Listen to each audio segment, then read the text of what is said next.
A quick like and subscribe really helps our channel grow and allows us to bring you even more amazing content. Thank you for your support. Growing up, Thanksgiving was my favorite holiday. It always meant a table overflowing with food, laughing family members, and the warm scent of pumpkin pie wafting through the air. However, this year was different. My family had grown distant, caught up in life's responsibilities, jobs, and whatever else life threw our way. I was living in a cramped studio apartment, scraping by paycheck to paycheck. So when my sister texted a week before the holiday to say she'd be hosting Thanksgiving, I was filled with a mix of joy and dread. I immediately assumed I'd at least bring dessert or contribute in some way, but when I asked her whether I should pick up a pie, she responded with a strange silence that pinched at my gut. Finally, she texted back, "It's fine, just come," leaving me in a pit of uncertainty. As Thanksgiving approached, I tried my best to prepare mentally. I envisioned my family around the table, laughing over stories from past Thanksgivings, feeling full and happy as I enjoyed their company. Then, I wondered if I could really afford to pitch in this year. I didn't want to seem cheap, but the thought of struggling to make rent mixed with the guilt of not being able to contribute gnawed at me. The evening of Thanksgiving dawned crisp and clear, and I arrived at my sister's house, trying to remember what it felt like for everyone to get together. As I walked through the door, a delicious aroma hit me. The turkey, roasted to perfection, mingled with the sweetness of cranberry sauce and buttery rolls. For a heartbeat, everything felt perfect, and then I noticed something strange. My sister had a pinched smile plastered on her face, and the guests, a mixture of my siblings and their partners, seemed uncharacteristically tense, the clinking of forks muffling the chatter that should have filled the room. I tried to shake off my unease and joined in, eager to dig into the feast. But soon enough, after a few awkward exchanges, my sister announced that a sudden rise in grocery prices this year meant that everyone would need to contribute, which was a strange proclamation considering how we'd always shared the burden as a family. It felt like someone had ripped the joy out of the room. Why did it feel like such a dire situation? I looked around, searching for supportive eyes or someone to break the tension. The shallow laughs only underscored the simmering discontent in my heart. Just as I started to relax, she passed around a collection bowl, glaring at me as if the responsibility to pay for Thanksgiving groceries rested solely on my shoulders. My mind raced, confusion clouding my thoughts. It isn't a potluck if you intend to charge your family to attend. The ambivalence unfolded further as she demanded we each pay an outrageous amount akin to what a meal would cost for a dozen people at a restaurant. I looked at my family's expectant faces. I felt trapped. My heart sank because I would have defended my point without hesitation had this not been my blood.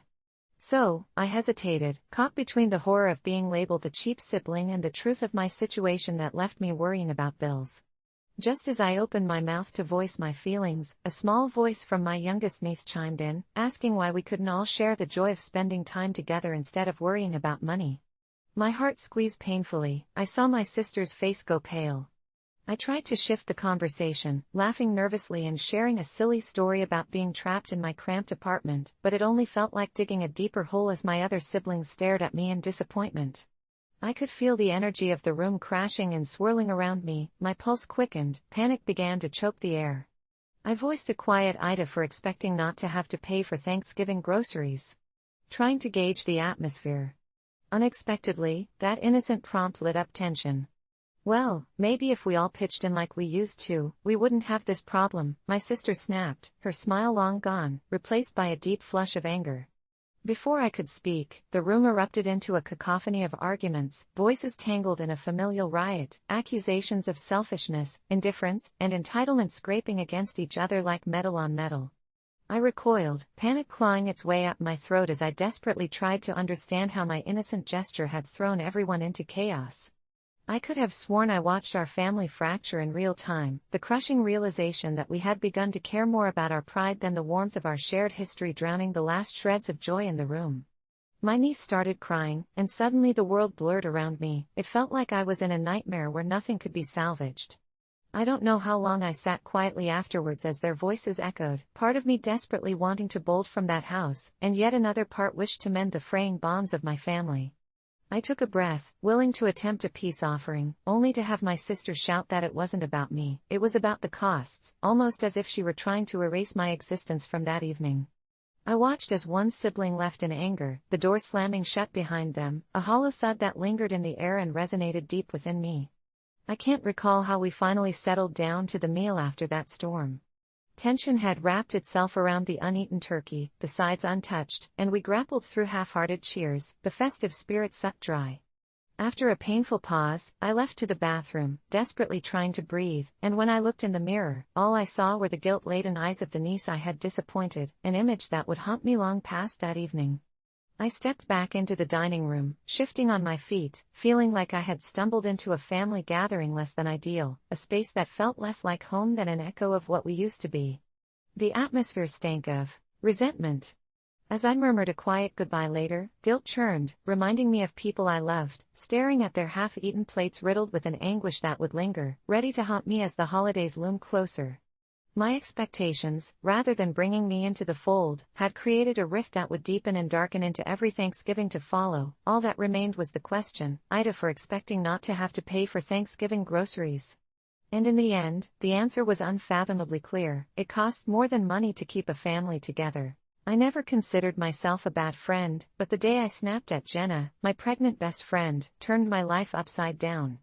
It started innocently enough. Jenna was over for the fourth time that week, her foot swollen like a cantaloupe, her back aching from all the weight she was carrying, and to be fair, the complaints were unending. Each time she plopped down on the couch, it was like an exorcism of woes, the nausea, the cravings that went unfulfilled, and her desperate need for a foot rub. I could empathize. Pregnancy was undoubtedly hard, but each session felt like I was hearing the same horror story on repeat. By the time she showed up on that fateful Friday evening, I was exhausted from a week of late shifts and even later coffee. As she sank into her supportive pillows, I braced myself for another round of grievances, and that's when it happened. "I just want one day where I don't feel like a beached whale," she lamented, and something inside me snapped. It wasn't even the comment itself, but the way her eyes glazed over as she spoke, like she was on autopilot, repeating the same verses in a never-ending song of misery. I'd had it. I turned to her, feeling my chest tightening with frustration, and said, "Jenna, I can't stand your complaining anymore. You're pregnant, yes, but you have to find joy in this somewhere, right? I get that it's hard, but damn it, other people have it worse than you." The words hung in the air, heavy and toxic. The laughter we had shared moments before died, her smile fading into a tight line, and silence enveloped the room like a cold blanket. I thought she'd laugh it off or throw a pillow at me, but instead, she just stared. Her reaction was haunting, her disappointment scalding, and for the first time, I sensed a dark shadow looming over our friendship. She muttered something that got lost in the tension before getting up and leaving, the sound of the door clicking shut echoing like a gunshot. At first, guilt gnawed at me. Had I been heartless? But then came ask you comfort, a whisper in my ear that maybe my words held some truth. The next day, a part of me expected her to text, to berate me or demand an apology, but nothing came. Days turned into a week, and I could feel the silence stretching like a taut string, almost ready to snap. When I did reach out, she'd answer, but with the stiffness of a stranger. What hurt most were the glimpses of social media. I could see her struggles, the photos of swelling feet, cradling hands, but none of it felt real anymore. It was like watching a staged production where I had been written out of existence. Part of me felt relieved, thinking this space would allow her to regroup, but deep down, dread nagged at my core. Then, on a particularly lonely evening, just as I was about to drown myself in Netflix and Ben & Jerry's, a text from her lit my screen. "Can we talk?" My pulse quickened. I felt sick but also exhilarated. I agreed and mentally prepared for the storm. She arrived, and I noted the weariness etched on her face, shadows under her eyes that hadn't been there before. "I've been thinking," she started, voice wavering. "About what you said." Panic prickled my spine, but she continued. "I've tried to conceal my struggle because everyone tells me I should be joyful, I should be glowing, but I'm not. I'm drowning, and I thought you, of all people, would understand." I opened my mouth to apologize, realizing she wasn't just pleading for sympathy, but begging for a lifeline. I could see it now, all of it, the internal battle she fought, the guilt of not experiencing the serene bliss of motherhood while others sang its praises. But as I awkwardly fumbled with my words, it was clear all that came out was a mix of trembling apologies and half-hearted reassurances. I wanted to lift her burden, but the weight was too much for both of us, and just when I felt like we might connect, she dropped a bomb. "I had a dream about you, you know. Last night." Darkness washed over her expression, twisting reality into something grotesque, and my heart sank as she recounted a visceral dream of a shadow that had pulled her into a hall of crooked mirrors, and there, in every reflection, I stood, grinning, unfeeling, as she writhed beneath the surface. My skin prickled. It felt so real, Jen. Like you were watching me suffer, and you didn't care. The moonlight pooled through her window as her voice softened. You became the thing that haunted me. I tried to explain how I was just worn out too, but looked into her eyes and froze. I saw desperation, yes, but lurking beneath was something darker, something that felt like loss more than just disappointment. Then I felt a shift in the atmosphere, a weight in the air that made my breath catch. Something was coming. The power flickered then dimmed, leaving us awash in darkness, and I glanced around, heart racing as I felt it, a presence at the edge of the room, chilling and heavy, wrapping itself around our fears. Jenna, I whispered, panic creeping back into my voice, but before I could even turn back to her, I felt an icy grip on my wrist. The last thing I saw before the shadows overwhelmed us was Jenna's eyes, wide and terrified, no longer filled with sorrow but pure dread, as she mouthed a word, help. It was in that moment, amidst a palpable darkness, I realized that my inadvertent cruelty had unleashed something far more menacing than either of us could comprehend, and as the darkness closed in, I understood, we weren't just fighting between us, we were wrestling with the very horrors we had conjured, each complaint, each thought twisting into the shadows waiting to consume us whole. I work at a low-key diner in a small town, the kind of place that serves grease-drenched fries and all-day breakfast, where regulars come to sip overly sweetened coffee and swap gossip that echoes off the chipped linoleum. It was a job that I took out of necessity more than passion, especially since my mom had just recently fallen sick, and I had all the bills piling up at home. My coworker, Karen, is the kind of person who thrives on petty drama. She's got a knack for turning mundane requests into full-blown crises. She's also been eyeing my Wednesday morning shift, my only early day, like a hawk, but I'd made plans to take my mom to her bi-weekly therapy session, a rare opportunity for us to reconnect, as my work schedule often monopolized my life. It was during one of her endless complaints about her own commitments that she launched into a full-on crusade, convinced that I, the selfish employee, was sabotaging her chances for success. I politely declined when she first asked to swap shifts, citing my prior obligation, but that only seemed to snowball into her relentless barrage of guilt trips and passive-aggressive remarks. You don't care about anyone but yourself, she huffed one night during closing, flicking the fryer switch off with far too much force. Some people have real ambitions. I tried to shake off her words, but they clung to me like sweat-soaked uniforms. I thought maybe I was being unreasonable, and since people love to insist that kindness is a two-way street, I made the mistake of texting her one evening to see if we could reach some understanding, joking that I could trade my early shift for her Saturday night, which is the busiest time at the diner, hoping this would make her think twice. But Karen was relentless. She acted like I'd committed treason. Soon I was receiving messages from other co-workers, who were also under her spell, asking me why I couldn't just be a team player, to do it for the family of the diner. It started to feel like a witch hunt, but I stood firm. I couldn't lose my one chance to spend quality time with my mom. The weight of my decision hit harder one night when I overheard Karen talking in the break room, plotting ways to undermine my credibility. She painted me as the villain to anyone who'd listen, saying I was sabotaging her dreams while simultaneously tearing down my work ethic like I was the problem ruining her life. I couldn't comprehend how a simple shift swap had turned into something so twisted. Was I really the antagonist here? A part of me thought about just giving in, but the memory of my mom's face during our last appointment reminded me of what I was fighting for. A tiny but fierce part of me didn't want to grant Karen the satisfaction of having made me yield. As weeks dragged on, I noticed strange things happening. Orders would come in for tables I wasn't assigned, the ice machine would mysteriously malfunction, and patrons oohed over the burnt toast that I'd swore I never cooked. It got to a point where I almost felt like I was being bullied at my own job, a chilling sensation creeping over me that Karen had somehow turned the rest of the staff against me. One particularly chaotic Saturday, I was hit with the nausea-inducing news from my boss that I would need to take a 2-week indefinite leave due to additional training. It was a thinly veiled excuse, but I heard the laughter in Karen's eyes when I left the break room. With my heart racing, I pulled up the diner's group chat later that night, only to see Karen had shared a meme about a greedy coworker that looked suspiciously like me. The blind rage surged within me because I was sick of her games, but it wasn't until the night of my mom's treatment that everything spun out of control. Sitting in the waiting room, I suddenly received a frantic text from my coworker Sarah, warning me that Karen had taken my shift, and I knew she'd done it just to make a point. Panic gripped me, an icy hand squeezing my insides as I reflected on how low she would sink just to win a petty fight.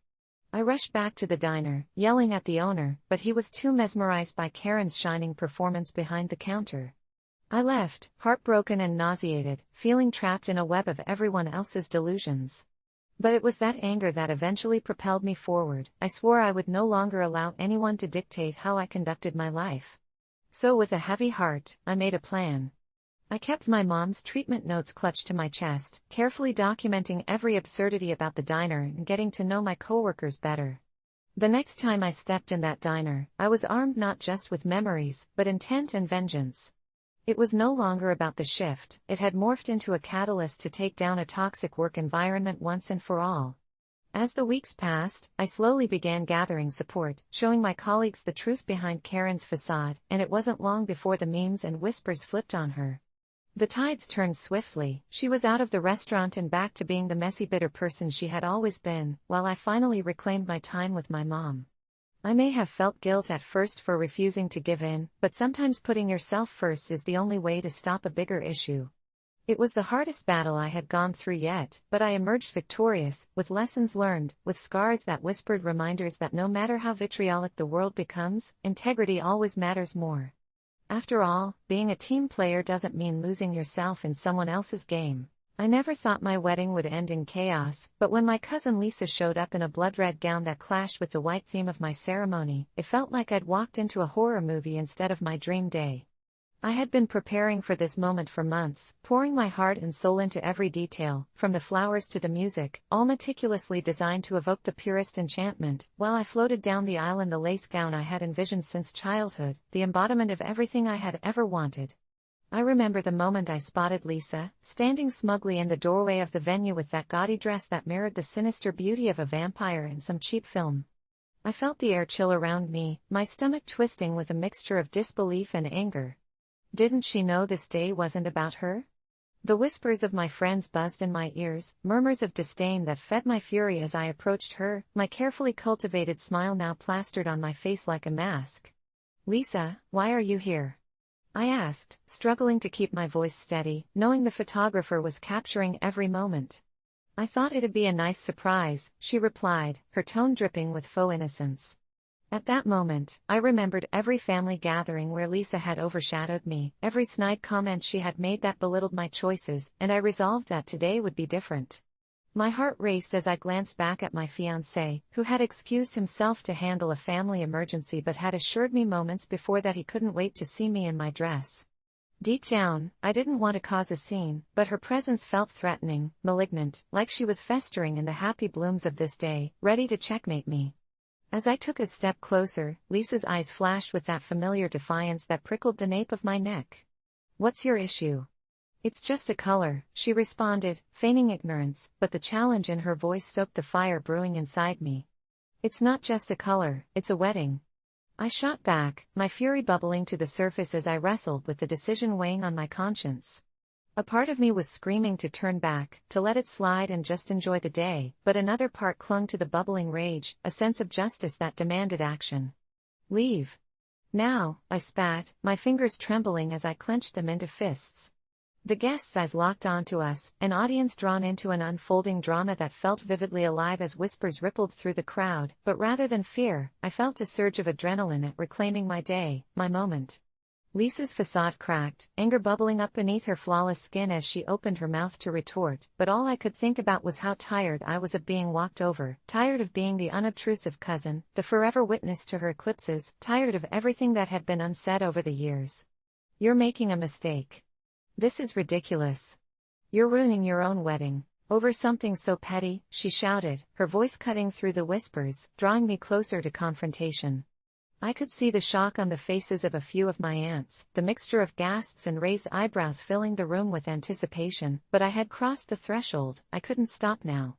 With every ounce of resolve I could muster, I turned my back on her, striding toward the wedding coordinator, whose eyes widened in disbelief and then mirrored my determination. Security, please, I commanded, my heart drumming like a war cry as I heard Lisa hiss behind me, the noise echoing with the venom of a snake cornered, but I pressed on. I knew what having her there meant. It wasn't just about the dress, it was about the years of her putting me in the shadows. Moments later, two burly men approached, their expressions neutral yet ready, and when they were instructed to escort Lisa out, the look of hurt and fury painted her face as she went limp, her shock overwhelming her defiance.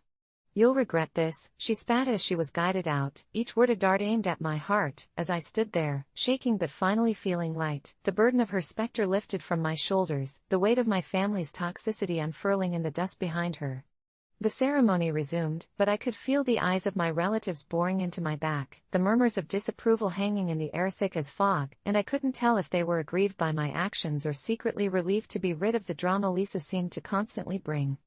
My heart sank as I realized what I'd done. The moment of triumph had morphed into a shadow of regret, the whispers of bridezilla and family tension stirring uncontrollably around me like a whirlwind of judgmental stares. As the vows were exchanged and I glanced around, I couldn't shake the feeling that Lisa wouldn't take this lightly, especially with her threatening words hanging heavy in the air. After the ceremony, as the reception blossomed around me in joyful chaos, laughter, dancing, and so many smiles, my joy felt marred by the creeping shadow of guilt. Could I really celebrate a day that, in some way, felt marred by the act of banishment?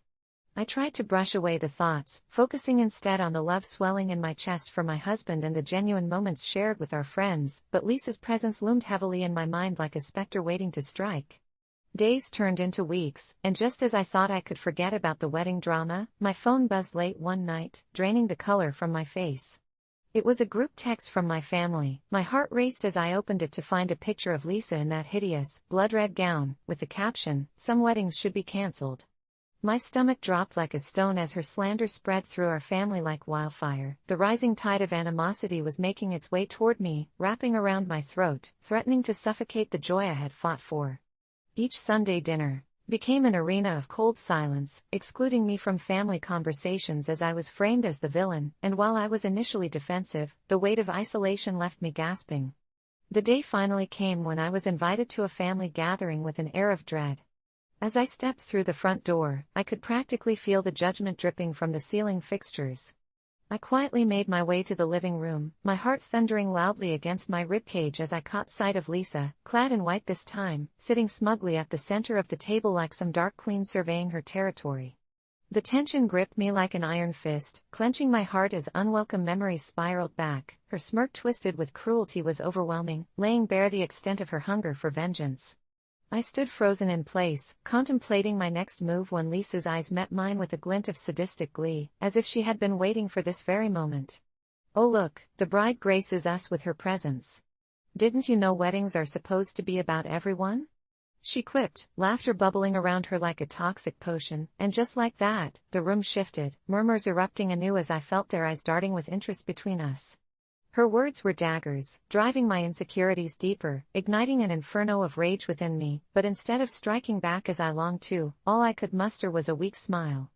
"I'm glad to see you, too, Lisa," I managed to reply, forcing the words to escape, every syllable leaving a bitter taste in my mouth while her laughter washed over me like a tide, depending on the whispers of my family to feed her power. As the evening wore on, I noticed that my cousin didn't relent, sowing discord with poisoned words, planting unease in the hearts of my loved ones that grew more potent with every sip of wine. When I left that night, I felt the confines of my own family closing in, shadows whispering ever so softly, was I really the villain? But the truth was, standing at the edge of that wedding day, I had fought for myself in a world that always sidelined me, and even if the consequences were grave, I couldn't say I didn't deserve my moment of victory, however fleeting. So, Ida for having my cousin thrown out of my wedding? I don't know yet, but as I drive away, the question trembles in my mind: what kind of family comes together by building their foundation on the bones of betrayal? I never thought refusing to give candy to my neighbor's kids could spiral into something so terrifying, but that's how the nightmare began. It started innocently enough. It was Halloween, and like every year, I had stocked up on the usual assortment of sweets, but this time, I was adamant about not giving any to the children who lived next door. You see, that family had moved in just a few months prior, and their kids, two boys named Jake and Sam, were anything but normal. Sure, at first glance, they seemed like regular kids, dressed up as superheroes and goblins just like everyone else, but there was always something off about their laughter. It echoed too loudly, cutting through the comforting air of the evening like a serrated knife, and their smiles stretched a little too wide, revealing too much of their teeth. When they came to my door that evening, I felt the dread knotting in my stomach as I looked down at their expectant faces, makeup smeared and gleaming like freshly spilled blood under the streetlight. I simply shook my head, muttered a polite sorry, and closed the door quickly, heart racing because as soon as I did, they stepped back and their expressions morphed from disappointment to something almost predatory. I pressed my ear against the door, expecting them to turn away, but instead, I could hear whispers, words I couldn't quite make out, conversations swaying and twisting in the air until it felt like even the walls were sharpening their ears, and then, with a slight click, I saw the doorknob turn, my heart dropping into my stomach. I rushed to check the locks, my breath hitching, and when I glanced back at the door, their faces were close against the glass, eyes wide and unblinking, pupils dilated like black holes ready to swallow me whole. I felt a chill run down my spine, something wasn't right. Later that night, I locked the doors and pulled the curtains tight, hoping to drown out the relentlessness of their sadistic giggles echoing through the dark. At midnight, I heard a sudden thud against the side of the house, my heart leapt, panic clawing at my throat, and I peeked out from the window. They stood there, cloaked in shadows, still wearing their costumes, but something else flickered in their eyes, a mischief so sinister it sent tremors sparking through my veins. I decided to call the police, dialing with shaking fingers, and as I whispered my fears into the phone, the operator's voice faded into a distant stream of incoherence while I watched through the blinds as the children began to move away, stage whispering to each other, as if plotting something insidious, their brazen confidence fueling a dark weight of inevitability in my stomach. I hung up the phone, listening for sirens that never came while I recalled every warning my mother had given me about children who looked too perfect, acting too strange, those warnings blurring with the image of their wide, gleaming smiles piercing through the night air. As the hours edged closer to dawn, the atmosphere thickened, like fog curling around my ankles, whispers suddenly morphing into faint, high-pitched giggles that echoed through the silence of my home. I thought of calling out, confronting them, telling them to go home, to leave me alone, but the tightly wound ball of fear kept me glued to my spot. Instead, I wandered through my house, turning on every light like a moth drawn to reassurance, the manic laughter substituting for the innocence of children's games. It wasn't until I heard a light knock at my back door that I felt the color drain from my face. I stayed silent, hoping it was a trick of the wind, but then again came the knock, this time sharp and insistent. I decided I couldn't ignore them any longer, my curiosity had grown too vast, pulling me forward toward the back door. I cracked it open just a fraction, and I saw them, the two boys standing there, their costumes barely illuminated by the dim glow of the porch light. But they weren't just looking for candy anymore, their faces were now almost nurturing, almost saccharine, and they spoke in murmurs that had no relation to the holiday anymore. "Aren't you lonely?" they asked, and the words slithered into my mind like venom, splitting open the dark corners that had learned to fear the silence. For a moment, I thought about inviting them in just to make the madness stop, to tame the swirling chaos they stirred within me, but I held my ground, glaring at their childish facade, desperate for any semblance of caution that might assert that I wasn't losing my mind so soon. "We don't bite," Sam said with a grin that seemed too sharp, two tiny daggers glimmering in the faint light. I slammed the door shut and without thinking, turned the lock, breath trembling as I stumbled back into my hallway, desperate to gather my thoughts. The night dragged on in a vicious cycle of laughter, knocks, and whispers, each sound doubling down on the anxiety pounding in my chest when suddenly, I heard it, my phone vibrating on the table. I could have sworn it was the police, patrolling the area after my call. As I looked at the screen, my heart dropped. It was a text from my neighbor, the boy's mother. It read, "There's something wrong with my boys. Don't let them in. We'll take care of it." My mind blanked in that moment, and then came the realization that I had no idea what it was, what was in those boys, and the more I thought about it, the more I began to realize, it wasn't just them. It was something divine and grotesque, a darkness like tar creeping between the walls of this quiet house, and when the electricity flickered, illuminating their faces for a split second, hands pressed against the glass, breath fogging up the pain, I knew I was stuck, lost in the entropy of my choices. Their forms pulsed in the light, eventually blending back into darkness as if they were merely shadows stitched from the fabric of fear, and then came a crashing sound, something like wood splintering against a brick wall. My breath stilled, my heart thudding against my ribcage, and I ran to the window in time to see a figure darting from my yard, but I couldn't see who it was. Was it the boys or someone else, something else? I didn't know. I didn't want to know. The night blurred past, a cacophony of terror against my ears, the boys receding back into their home, laughter fading until I could hear the heavy insistence of my own heartbeat and my breath. And before the dawn swept in, I made a decision: I would confront them. But when morning arrived, the shadows dispersed, and a calm fell across the neighborhood. The boys were gone, their family vanished without a trace. I knocked on the door of the house next door, rapping my knuckles against the splintering wood, and when it swung open, a stranger stared back at me, a woman with sunken eyes and the coldness of a grave wrapped around her silence. "Who are you looking for?" she asked, and I felt the winds shift around me. When I described the family, expecting a semblance of recognition, her gaze darkened. "I've lived here for years," she said slowly. "No children have ever lived next door." And just like that, the reality of the boys haunted me like a ghost, those monstrous smiles slicing through my sanity, echoing a question that repeated with no answer: Ida for not giving the neighbor's kids candy? The words now strung like a noose around my mind, tightening it into terror. And as I stumbled back into my own home, the lights flickering ominously above me, I realized that perhaps in refusing to give candy, I had given them something much worse: my fear, the key to a darkness that would never leave me. When my grandmother passed away last month, grief wrapped around me tighter than the layers of fabric in my well-worn dark gray coat, the only one I'd ever needed for funerals. It didn't matter that it was the same coat I'd worn to bury my father just a few years before. I remember standing beside my mother at the dining table, her eyes swollen, reflecting a bleak mix of sorrow and irritation as she insisted that I needed a new black coat for the funeral because, in her words, black is the color of mourning, and your father would never forgive you for showing up in dark gray. I didn't understand why a different coat mattered so much when the sorrow it cloaked was the same, but she couldn't fathom that my attachment to that gray coat went beyond aesthetics. Desperate for my own space amidst the chaos of grief, I refused her demands, feeling my heart thud heavily as family discussions dwindled to whispered criticisms directed at me, portraying me as the ungrateful son who couldn't muster the decency to honor his deceased relatives appropriately.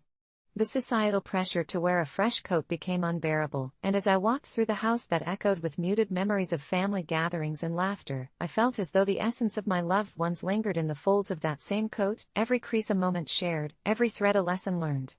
On the night before the funeral, my mother barricaded herself in her room, and I found myself outside, staring at the growing shadows of the trees in our yard, their gnarled branches twisting like the pain inside me.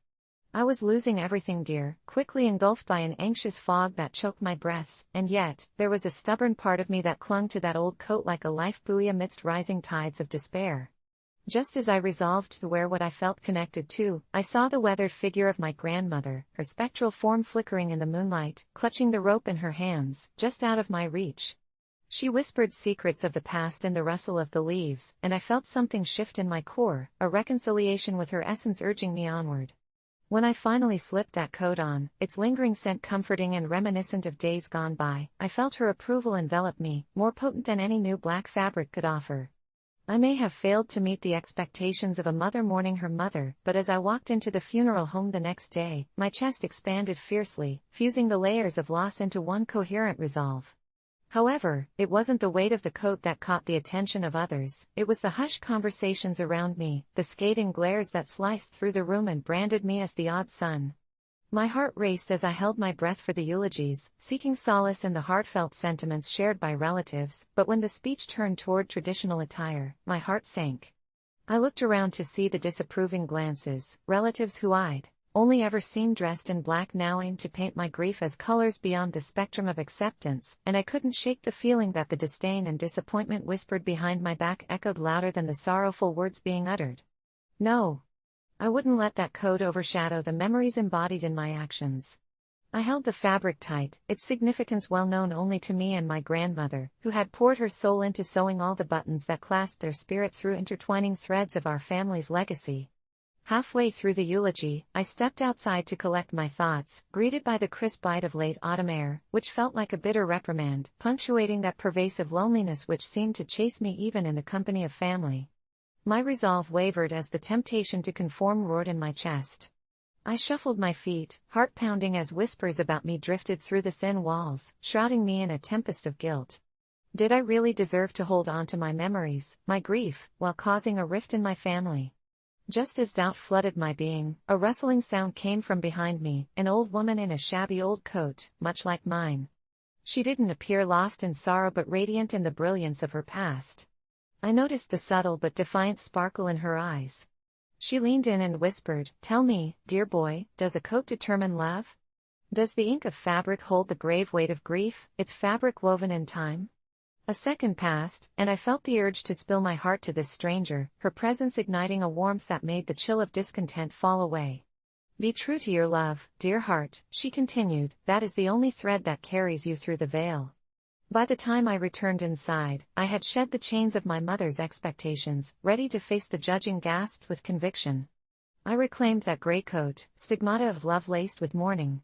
It had become a monument, and I, in my unyielding stance against convention, finally understood that it wasn't a question of right or wrong. It was a testament to the bonds shared with those we have buried in the earth, a visual legacy that would haunt the fabric of our lives forever.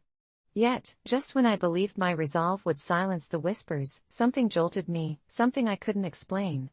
As I stood there, tears spilling down my cheeks, the air grew painfully thick. A chilling wail erupted from behind me, sending a shiver down my spine as the elderly lady's comforting presence began to dissolve into darkness, the echoes of her words transforming into a strange song filling the room. It was as if the shadows were hungry for the bonds we'd forged, ready to unravel every moment I had thought was sacred. My heart raced again, but this time, it was gripped in vice-like fear. What had I unleashed by clinging to my beloved grey coat? Suddenly, the cacophony of mourning morphed into laughter. Family members were grinning grotesquely, their faces stretching uncomfortably, eyes gleaming with desperation as if they desired to wrestle my coat from me, as if the very fabric prevented them from accessing the shared mourning we all needed to bury. As they moved toward me, engulfing my space with taunts of betrayal, I couldn't shake the feeling that something had focused on me. The burden I carried had morphed into a sort of interloper that would not allow my family the catharsis they so demanded. I was slipping into a darkness that resonated deeply from the fabric, as though the memories that should have kept me rooted were becoming malicious, dragging me into depths of despair where coats had never mattered, but souls did. They were reaching for the coat, their laughter edging into madness, and I realized the family beneath the funeral garb had become ravenous specters, controlled by their hidden grief and impossible expectations. In that moment, grief twisted sinister, submerged in a deep well that churned beneath the fabric I clung to like a lifeline, and all I could do was turn and run, abandoning the whispers, the coiling darkness that craved to drag me into their ocean of shared torment, while my heart echoed with the ghosts of memory that tangled with the whispers of goodbye. Just when I thought I'd escaped the nightmare, I fell through the door, tumbling out into the cold world, only to see the reflection of that old woman, standing on the brink of the graveyard, beckoning me back as shadows flickered around my shivering frame. I screamed, not caring who heard me, trapped between guilt and love, whispers of family now reinforcing the doom that followed on the wind. "Ida," I thought to myself, clutching at the dark gray coat that reflected my soul's turmoil, feeling time unfurl as the threads of my life became wisps of mourning, as fragile and relentless as the hatred swelling within. I still remember the night I found myself sitting in the dimly lit corner of that upscale restaurant, the air thick with the scent of rich herbs and roasted meats, a place that had been a favorite haunt for my wife and me since our early days of marriage. It was a peaceful evening, the clinking of silverware and hushed murmurs wrapping around us like a soft blanket, until I noticed him, a young man, perhaps in his early 20s, sitting 2 tables down, engaged in an animated conversation with his friends, his laughter piercing through the serenity like a jackhammer. After a couple of minutes, my frustration began to bubble as he leaned back in his chair, balancing precariously on the rear legs, treating the fine dining experience like a raucous college party. I exchanged glances with my wife, who was trying to enjoy her crème brûlée, but the escalating volume of the young man's voice was unbearable. He leaned back further, tilting the chair back grotesquely, and for a split second, I could swear he was trying to show off, perhaps reliving some frat party glory days in this place that felt far too classy for such antics. It was one thing to laugh and share a good time, but this felt disrespectful, a blatant disregard for the ambience meticulously crafted by the staff. I wouldn't have intervened if it weren't for that moment when he stood up, raising his arms above his head in what could only be described as a triumphant pose, as if celebrating the success of a prank, and I snapped. Without thinking, I leaned forward, my voice firm yet calm. "Could you sit down, please?" The sudden tension wrapped around us like a noose, his laughter fading and curiosity sparked in the eyes of other diners who glanced in our direction. The young man turned to me, a mixture of surprise and disdain washing over his features, and for a moment, I thought he might explode with that youthful arrogance that comes so easily in that age. Instead, he slowly lowered his arms and sank back into his chair, a pout forming as if I had stolen his spotlight. After a few seconds of incredulous silence, his friends erupted in laughter, mockery spilling out in waves, making the atmosphere thicker still. I could feel my ears burning with embarrassment, but I held my ground, silently staring back, until the waiter approached, an unsure smile on his face, and asked if everything was all right. My wife cleared her throat and gave me a look that screamed why. I smiled awkwardly, as if I were somehow the villain in this scene, but I justified my actions. Etiquette must be respected, right? I glanced back at the group and noticed something unsettling. The young man's eyes no longer met mine, but fixated on something behind me. I turned to look, half expecting to see an imposing figure, but there was just a shadow, a flicker of something, a person perhaps, but I shrugged it off as mere paranoia, the tension in the room seeming almost palpable. The young man, now quiet, seemed to sink into the moment, returning to his typical demeanor, but I noticed the flickers in his eyes were growing more ravenous, more unstable. I thought I had controlled the situation, but something felt off, the way he kept glancing around the restaurant now, not in embarrassment or irritation but with a strange, almost fearful curiosity. When he finally stood again, it was not for another triumphant show-off but rather a nervous fidget, and that's when the place grew quiet again, all eyes glued to him, waiting, and that included mine. He stepped away from the table, his friends still oblivious as they flirted with their cocktails, and I couldn't shake the feeling that he was drawn to the far corner of the restaurant, as if he sensed something lurking in the shadows. I leaned in toward my wife, whispering that something was strange, that I didn't like this, but she rolled her eyes, insisting I let it go. I couldn't. I watched him approach the window, the lights creating a halo around his head as if illuminating his path to whatever was pulling him toward that darkness outside. Suddenly, he leaned closer to the glass, peering out as if he were staring into another realm, and I felt a shiver crawl up my spine. Just then, the lights flickered, casting the room into a brief panic of shadows, and I swear I saw something flash across his face, fear, excitement, then despair all at once. He backed away as if he had seen something that struck dread, his breath quickening, and I couldn't help but think maybe I had crossed a line by speaking up. The restaurant's hum resumed, the waitstaff doing their best to maintain a charade of normalcy, but I couldn't shake that pulsing feeling growing in my gut, eerie and foreboding, as if some ancient curse had awoken from a long slumber. Everything was wrong now, from the decor to the polished silverware. The laughter felt hollow, as though a specter had begun to swirl amongst us, lingering on the edge of our consciousness. When he gradually approached his table again, now visibly on edge, something inside me braced for impact. Would he explode? Would he retaliate against my outburst? Instead, in a soft yet firm voice, he muttered something to his friends, and one of them laughed, unaware of how close to breaking he really was. With each second, I felt the weight of dread crawl closer as his laughter turned into an awkward silence, punctuated only by the creaking of wood beneath chairs and the clinking of glasses.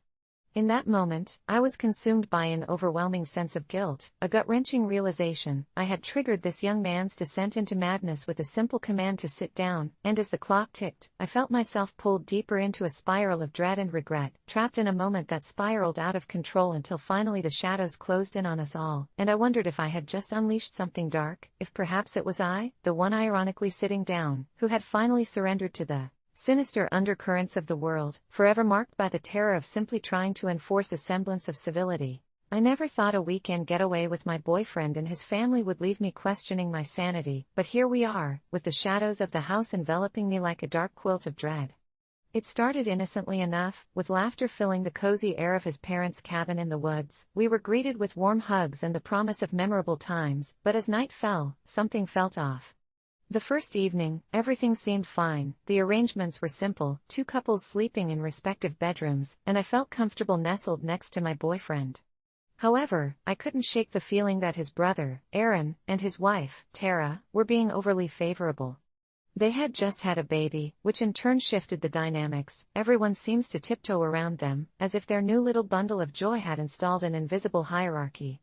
The next morning, while I made coffee in the dim light of the kitchen, I overheard whispers in the living room, Aaron and Tara discussing how much easier they'd sleep in their own space and how much they appreciated the flexible accommodations this weekend. My mind raced. Flexible? I felt a lump form in my throat. We had less privacy because they brought their newborn, but nobody had bothered to consider how it would affect us. That night, I realized the sleeping arrangements had shifted again. Instead of sharing the queen bed in the guest room with my boyfriend, he was being shuttled to the living room sofa by his parents, while Aaron and Tara insisted on taking the guest room for the sake of the baby. The indignation rose in me like bile, and I couldn't hold back. When we gathered around the dinner table, I drew a deep breath and questioned why our plans had changed. I thought we were supposed to share the guest room, I probed, venom drenching my words despite my best efforts. His parents exchanged knowing glances, and I could feel tension crackling in the air like static. "Ah, sweetheart, we made accommodations for Aaron and Tara. You understand, right?" My boyfriend's mother, Brenda, responded in that sugary tone meant to placate, but I tasted the bitterness. "No, I don't understand. We're all adults here, I don't see why their sleeping arrangement takes precedence." My voice was louder than I intended, and every pair of eyes locked onto me, filled with a mix of shock and disbelief. "Tara is nursing," Aaron's voice broke through like ice, sharp and accusing. "What do you expect us to do?" Suddenly, the laughter of earlier seemed like a distant memory, and the room became thick with unspoken words and judgment. The dinner turned into an awkward game of silence, heavy and foreboding, and I felt utterly alone despite being surrounded by family. Yet, the more I stewed in my indignation, the more I longed for clarity, for some shred of acknowledgement that the unfairness was real.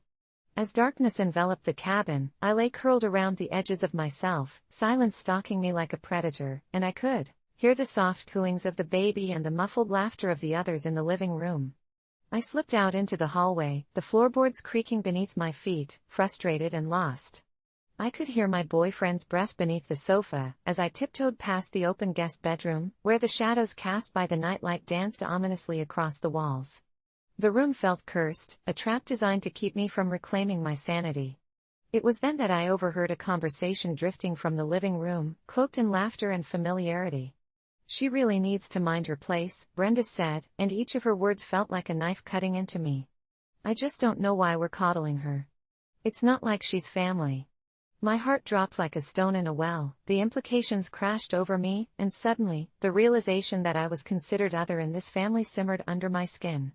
I mustered the courage and stepped back into their world, a world painted in shades of favoritism and bias. "Why am I being pushed aside?"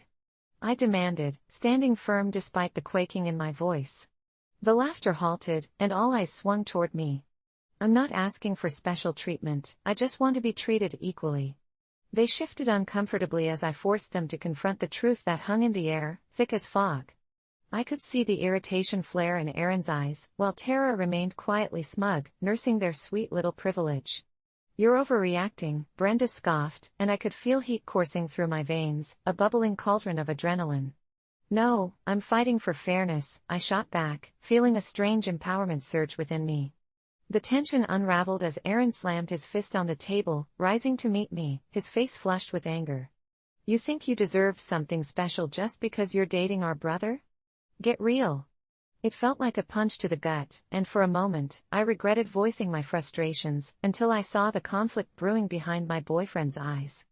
I could tell he was torn, caught between the impulse to defend me and the suffocating loyalty to his family that had been drummed into him since he was little. Finally, instead of collapsing under the weight of their cruel laughter, I turned my back on the room and marched out towards the exit. I needed air, fresh and untarnished, away from the clutches of their toxicity. As I reached the front porch, the moon hung low, bathing everything in a silvery hue that strangely felt like a blessing. I closed my eyes, took a deep breath of the fragrant pine, and my mind spun in circles, torn between loyalty and the burgeoning realization of who I am. Suddenly, the door behind me creaked open. I turned slowly to see my boyfriend standing there, a mix of shame and sorrow in his eyes. "I'm sorry," he murmured, his voice shaky. "I should have said something." But as he said it, I realized that words often mean nothing without action. And in that moment, wrapped in the solitude of darkness, I understood something terrifying. I was the outsider here. You can't apologize if you don't mean it, I said, my heart breaking with every syllable. His face fell, and the heaviness of my own truth rooted me to the spot. I wanted to run but instead felt the weight of the world on my shoulders as realization sank in. What was I, if not a mere guest in a house that should have felt like home? But as the night unfolded, the silence became a canvas where I painted the chilling realization: sometimes the truth is that you don't belong, even when love is tangled in the mess. And as my feet pushed me away from the cabin, echoes of their laughter haunting my ears like shadows, I knew I had crossed a line that was never meant to be crossed, and the darkness of the woods became my only solace as they faded into the background, leaving me to navigate the twisted path of life alone. When my son turned 10, I decided to throw a party to celebrate his decade of life, inviting his friends and their parents. It felt like a milestone worth marking, a chance to reflect on how quickly he was growing up. As the party flowed through laughter and games, I found myself caught in a whirlwind of memories, gazing at the walls adorned with baby pictures that I'd meticulously hung the night before, each frame a portal to the past, a past where I'd held him tightly for the first time, where every smile he gave felt like a sunbeam cutting through the darkest of nights, especially after his mother left when he was just an infant. My heart raced with nostalgia, thinking of all those moments and how they defined me not just as a parent, but as a person who had faced unimaginable fears alone, and yet I was proud of the heart I had built for him in her absence. But then came a twinge of hesitation as I noticed one of the other parents, a woman named Linda, staring at the pictures with a furrowed brow. During a lull between the games, she approached me, her voice draped in an uncomfortable seriousness that threw me slightly off balance. "You know, it might be time to let go of those baby pictures," she said, her tone gentle but firm. "He's getting older, and it could be a bit humiliating for him someday." I swallowed hard, momentarily dumbfounded as I tried to process the idea of erasing those memories, but I brushed it off, laughing lightly and assuring her that these pictures represented our journey, my love for him immortalized in playful moments. Ida for not deleting my son's baby pictures.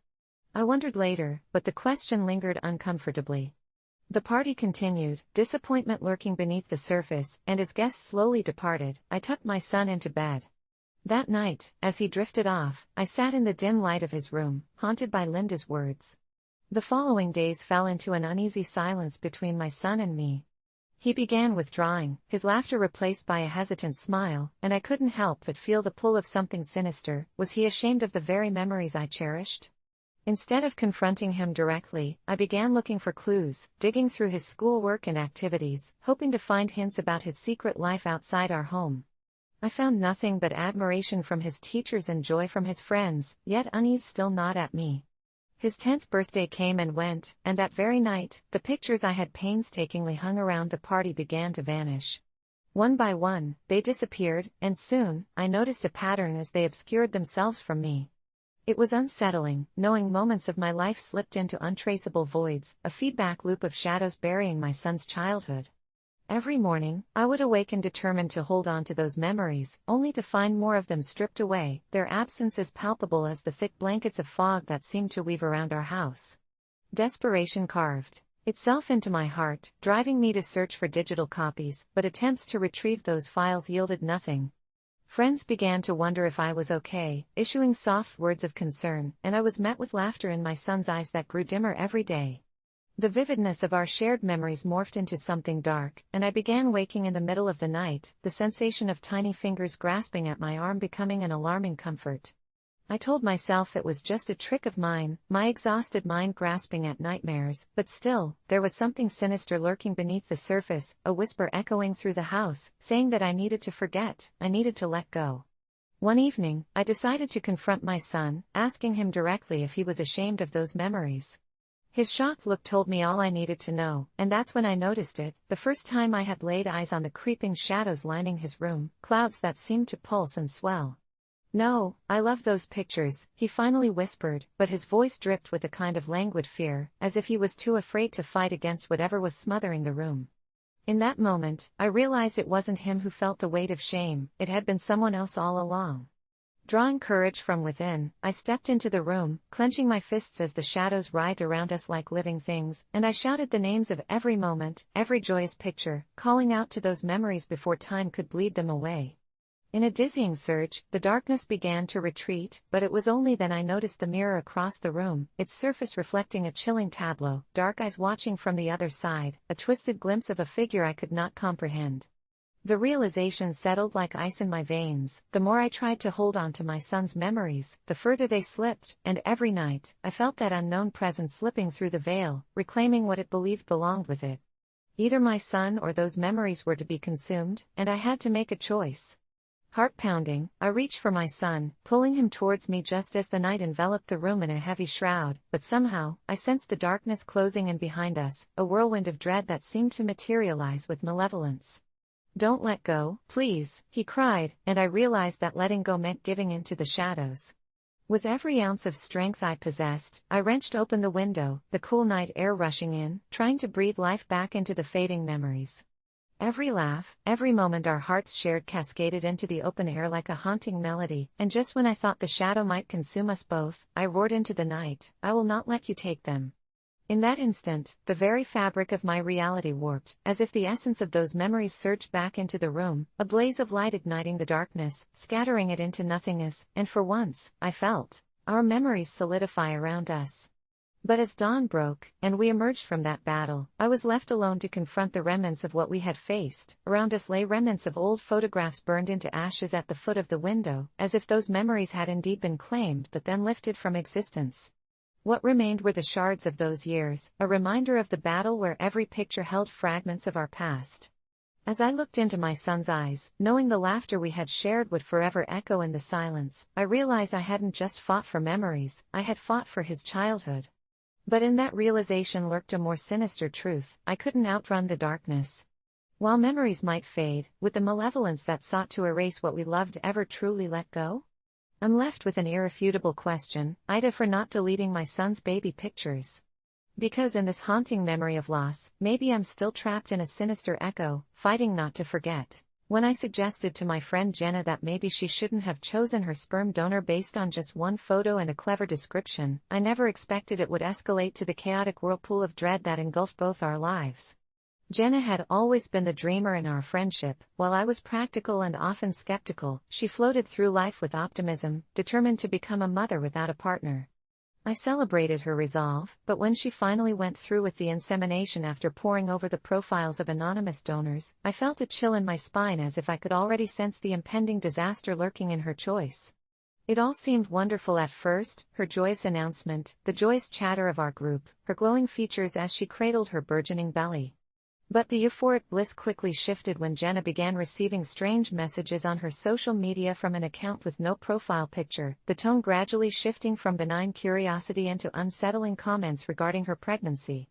I urged her to report the user and shut it all down, but Jenna was convinced they were just a passionate fan, someone intrigued by her and her journey into motherhood. I could only look on with mounting uneasiness, whispering silent prayers that my gut instinct was wrong. As weeks dragged on, the messages took a darker turn, each one painted with the brushstrokes of obsession, fragments of personal details only someone from her life could know, revealing they were more than just a faceless stranger behind a screen.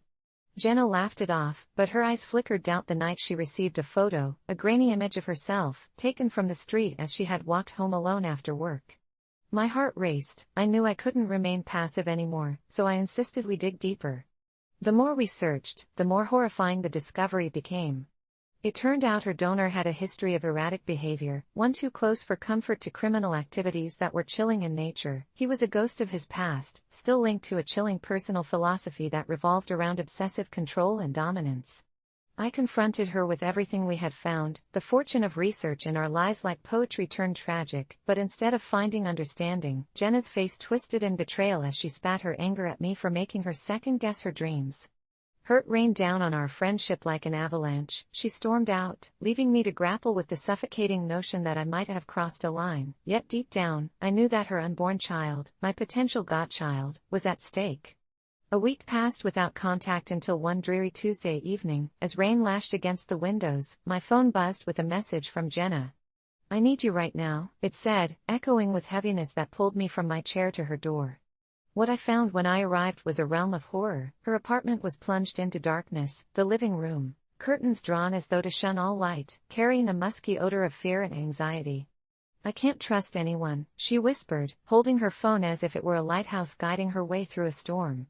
I felt my pulse quicken as she explained how she had begun hearing footsteps trailing her at work, the sensation of someone watching her every move, the whispering of dark secrets in passing conversations, heightening her paranoia like weeds consuming a garden. I took her hand, holding on as tightly as I could as I assured her this had to end. I vowed to help her confront whatever demons were lurking in the shadows, never once imagining the true monster we were about to unearth. That night, we couldn't sleep. We swapped theories, dissecting every lead that had felt like a thread coming unraveled. After hours of fear-filled chatter, we decided to confront the sperm bank, hoping for answers tied to the donor's identity that could sever the invisible tether weaving into our lives. Little did we know our innocent intentions unspooled into a web of horror. When we reached the office, the receptionist's glazed look was extraordinary, her voice hollow as if rehearsed.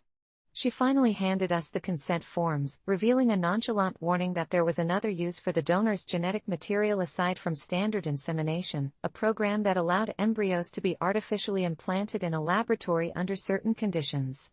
I was nauseated, unable to reconcile how something that should have brought life could lead us down this harrowing rabbit hole.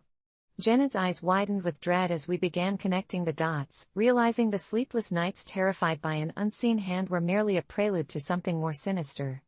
I felt a sudden tingling at the back of my mind, a wild realization. Jenna's donor wasn't just searching for potential children, he had created his own family of twisted fantasies, feeding off the lives entwined in his web like a spider waiting.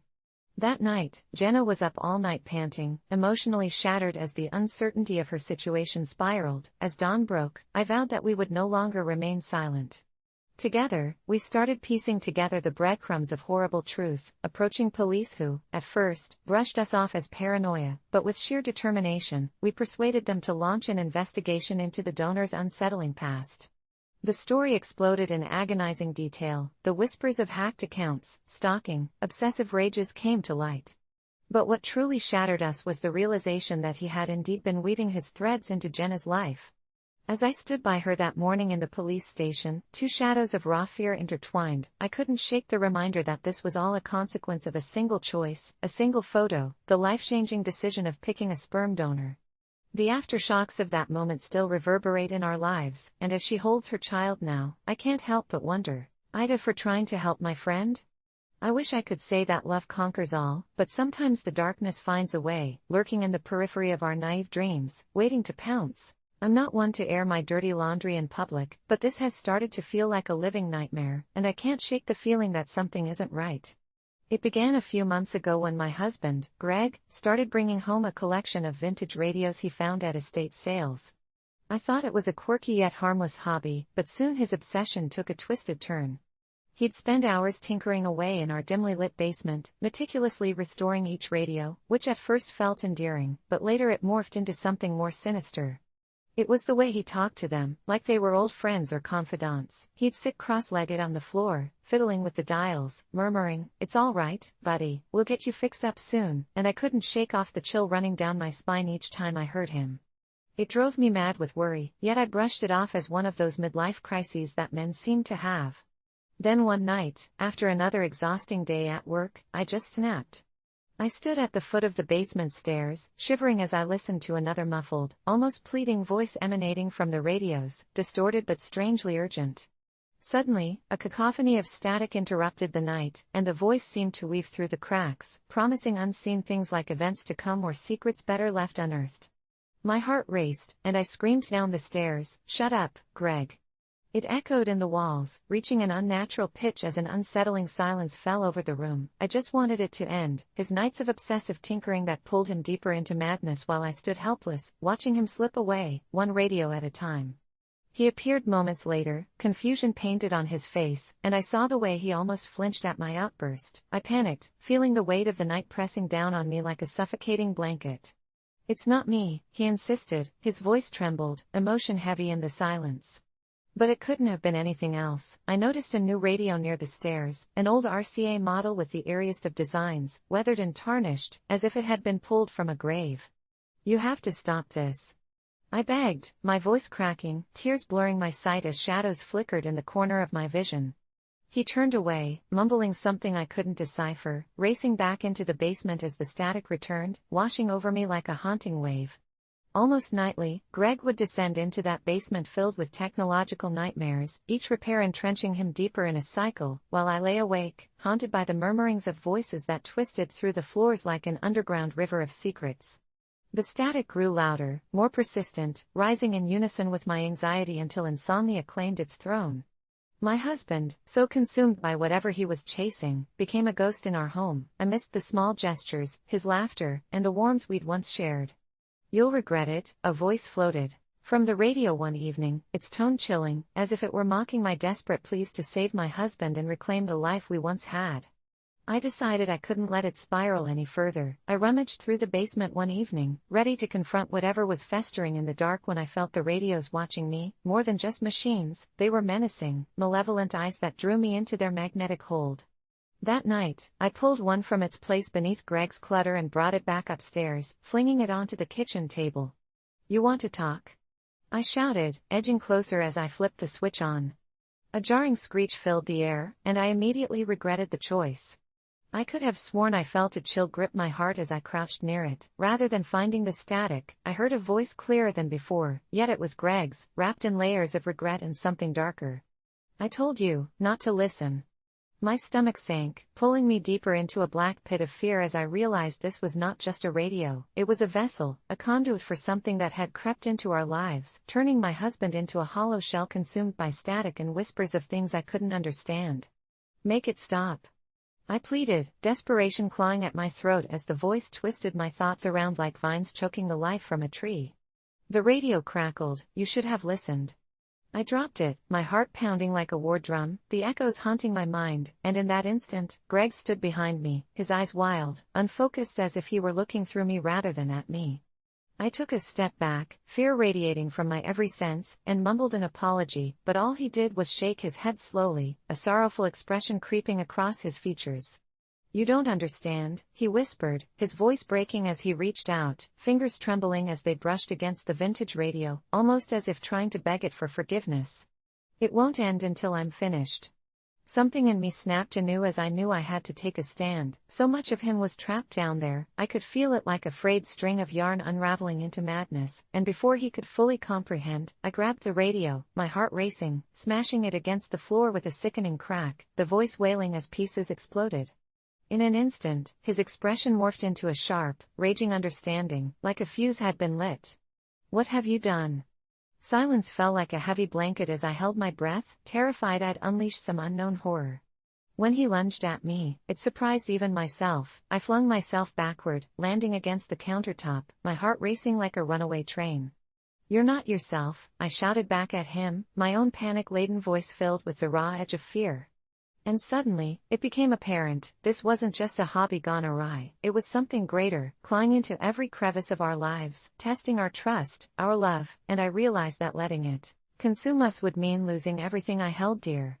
The basement rattled, a deep rumble emanating from below, as if the radios were screaming all at once, unseen cries of the damned that echoed through our home. I felt fragile from the weight it threatened to crush me with, and as I faced my husband, seeing the shadows of the old radio flickering behind him, despair washed over me.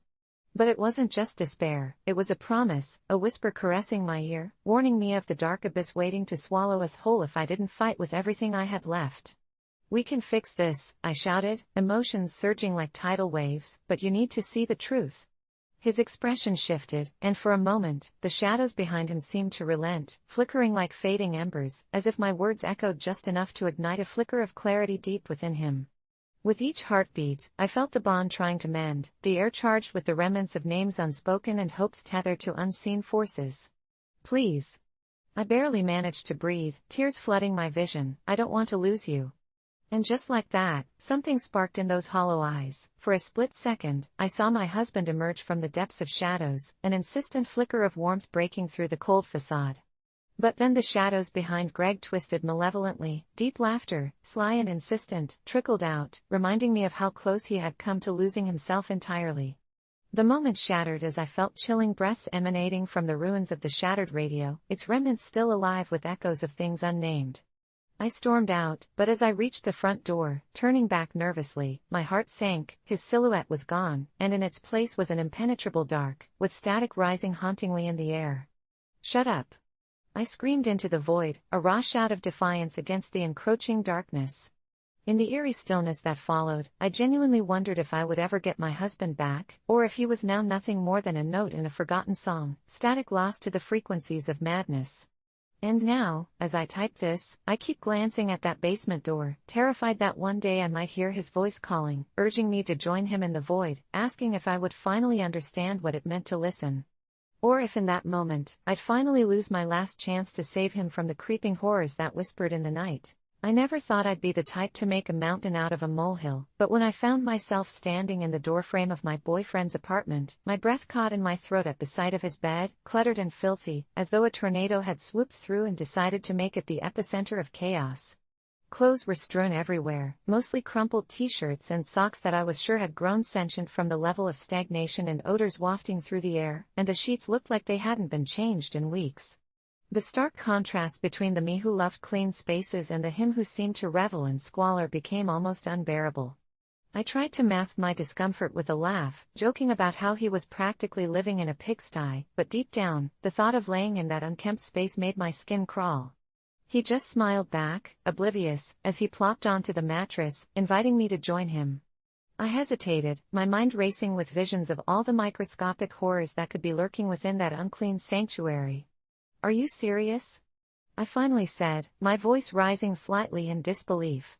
"I can't sleep in that thing." He frowned, and for a moment, I thought I saw a flicker of something in his eyes, anger, perhaps? Disappointment. I couldn't pin it down, but the mood shifted like the flicker of a candle just before it extinguishes. I backed away, shaking my head. "You need to clean up. I'm not going to sleep on whatever that is." He stood up, the disappointment morphing into something darker, like the thunderclouds gathering on the horizon. "Well, if you can't handle it," he spat, "maybe you don't deserve to be here at all." It felt like a slap to the face, and for a moment, hurt washed over me, replaced quickly by anger. "It's not about deserving, it's about hygiene. I thought you cared about your living space." But he glared at me as though I had just insulted a sacred relic, and I felt the tension coil into something like a visible entity between us. I was taken aback by the ferocity of his reaction, not having realized then just how deep the roots of his attachment to that mess went. He stormed past me, slamming a door I didn't even see behind him, and I took a shaky breath, stepping back out into the hall, needing to escape the oppressive atmosphere. I hesitated, wondering if I was being unreasonable, but I couldn't shake off a nagging feeling that something wasn't right. I left his apartment and drove home, feeling the betrayal of the moment like a heavy fog suffocating my thoughts. Days passed without a word between us, and the silence was deafening. I kept replaying our argument in my head, trying to convince myself that I was justified in refusing to sleep in what felt like a den of filth, but my conscience was riddled with guilt. Just when I thought the tension would become unbearable, he reached out to me, sending a simple "I miss you." My heart flipped, and I immediately replied, arranging a dinner where we could sort everything out. But as I pulled into the parking lot, an unsettling chill crept down my spine, as though I were stepping into the lion's den armed only with my feeble attempts at diplomacy. I could see him waiting by the entrance, but this time, the usual warmth was replaced with a tension that twisted at my gut. "Let's talk in my apartment," he suggested, his voice eerily casual, too casual for how I felt. As we entered, I held my breath, bracing for the chaos of his lair, only to find it surprisingly clean. The bed was made, and the floor was swept. It felt almost alien in its transformation, but I was still cautious. "What happened?" I managed, crossing my arms defensively. "I cleaned up," he replied, wearing a smug grin. But the jovial tone in his voice fell flat as I noticed the strange glint in his eyes, something sinister lurking behind that practiced smile. I glanced around, uneasy, and sat on the edge of the couch rather than risking proximity to that once abominable bed. Over dinner, which he insisted on preparing himself, my unease only grew. The clattering of forks felt haunting, and as he spoke, I caught him watching me with an intensity that made my skin prickle. I asked him about his sudden change in attitude, but the conversation felt forced, flitting over other topics and distractions.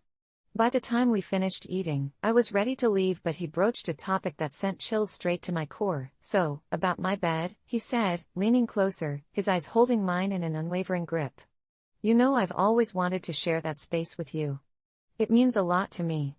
I felt a knot of dread seize my stomach. "You want me to sleep in that bed?" I shook my head, caution flaring in me. "You have to understand, I can't. I can't just forget what it was like. That's not just about cleanliness, it feels." I hesitated, looking for the right word. It felt unsafe. The smile vanished from his lips, replaced by something cold and deadly, and suddenly I could see that glint in his eyes morph into a shadow that seemed to envelop both of us. "Do you not trust me?" His voice dropped to a hoarse whisper, a threat sliding between the words, and I stumbled back, feeling a claustrophobic weight surround me. I started, trying to express the tangled mess of my thoughts, but the air became thick with an unsettling silence until he stood in front of me. "You never even tried to understand," he said quietly, his voice almost soothing as fear clawed at my insides. He took a step closer, and instinctively I stepped back. "Did you ever think that maybe the mess was a part of me?" I shook my head vigorously, trying to form a coherent response, but the walls felt like they were closing in, the space suddenly becoming intimate in the worst possible way. "I tried," I shouted, desperation clawing through my voice as he moved to block the exit, his expression shifting between puzzlement and anger. "I tried to understand, but there's a limit. I can't just ignore the feeling." "Feeling?" he echoed, voice dripping with mockery. "Why is it that you get to dictate what I am allowed to feel?" At this point, I knew I was in true danger. He was unraveling in front of me, the shape of the man I knew becoming something unfamiliar, grotesque. The fear urged me to scream, but I held it back, not wanting to escalate the situation.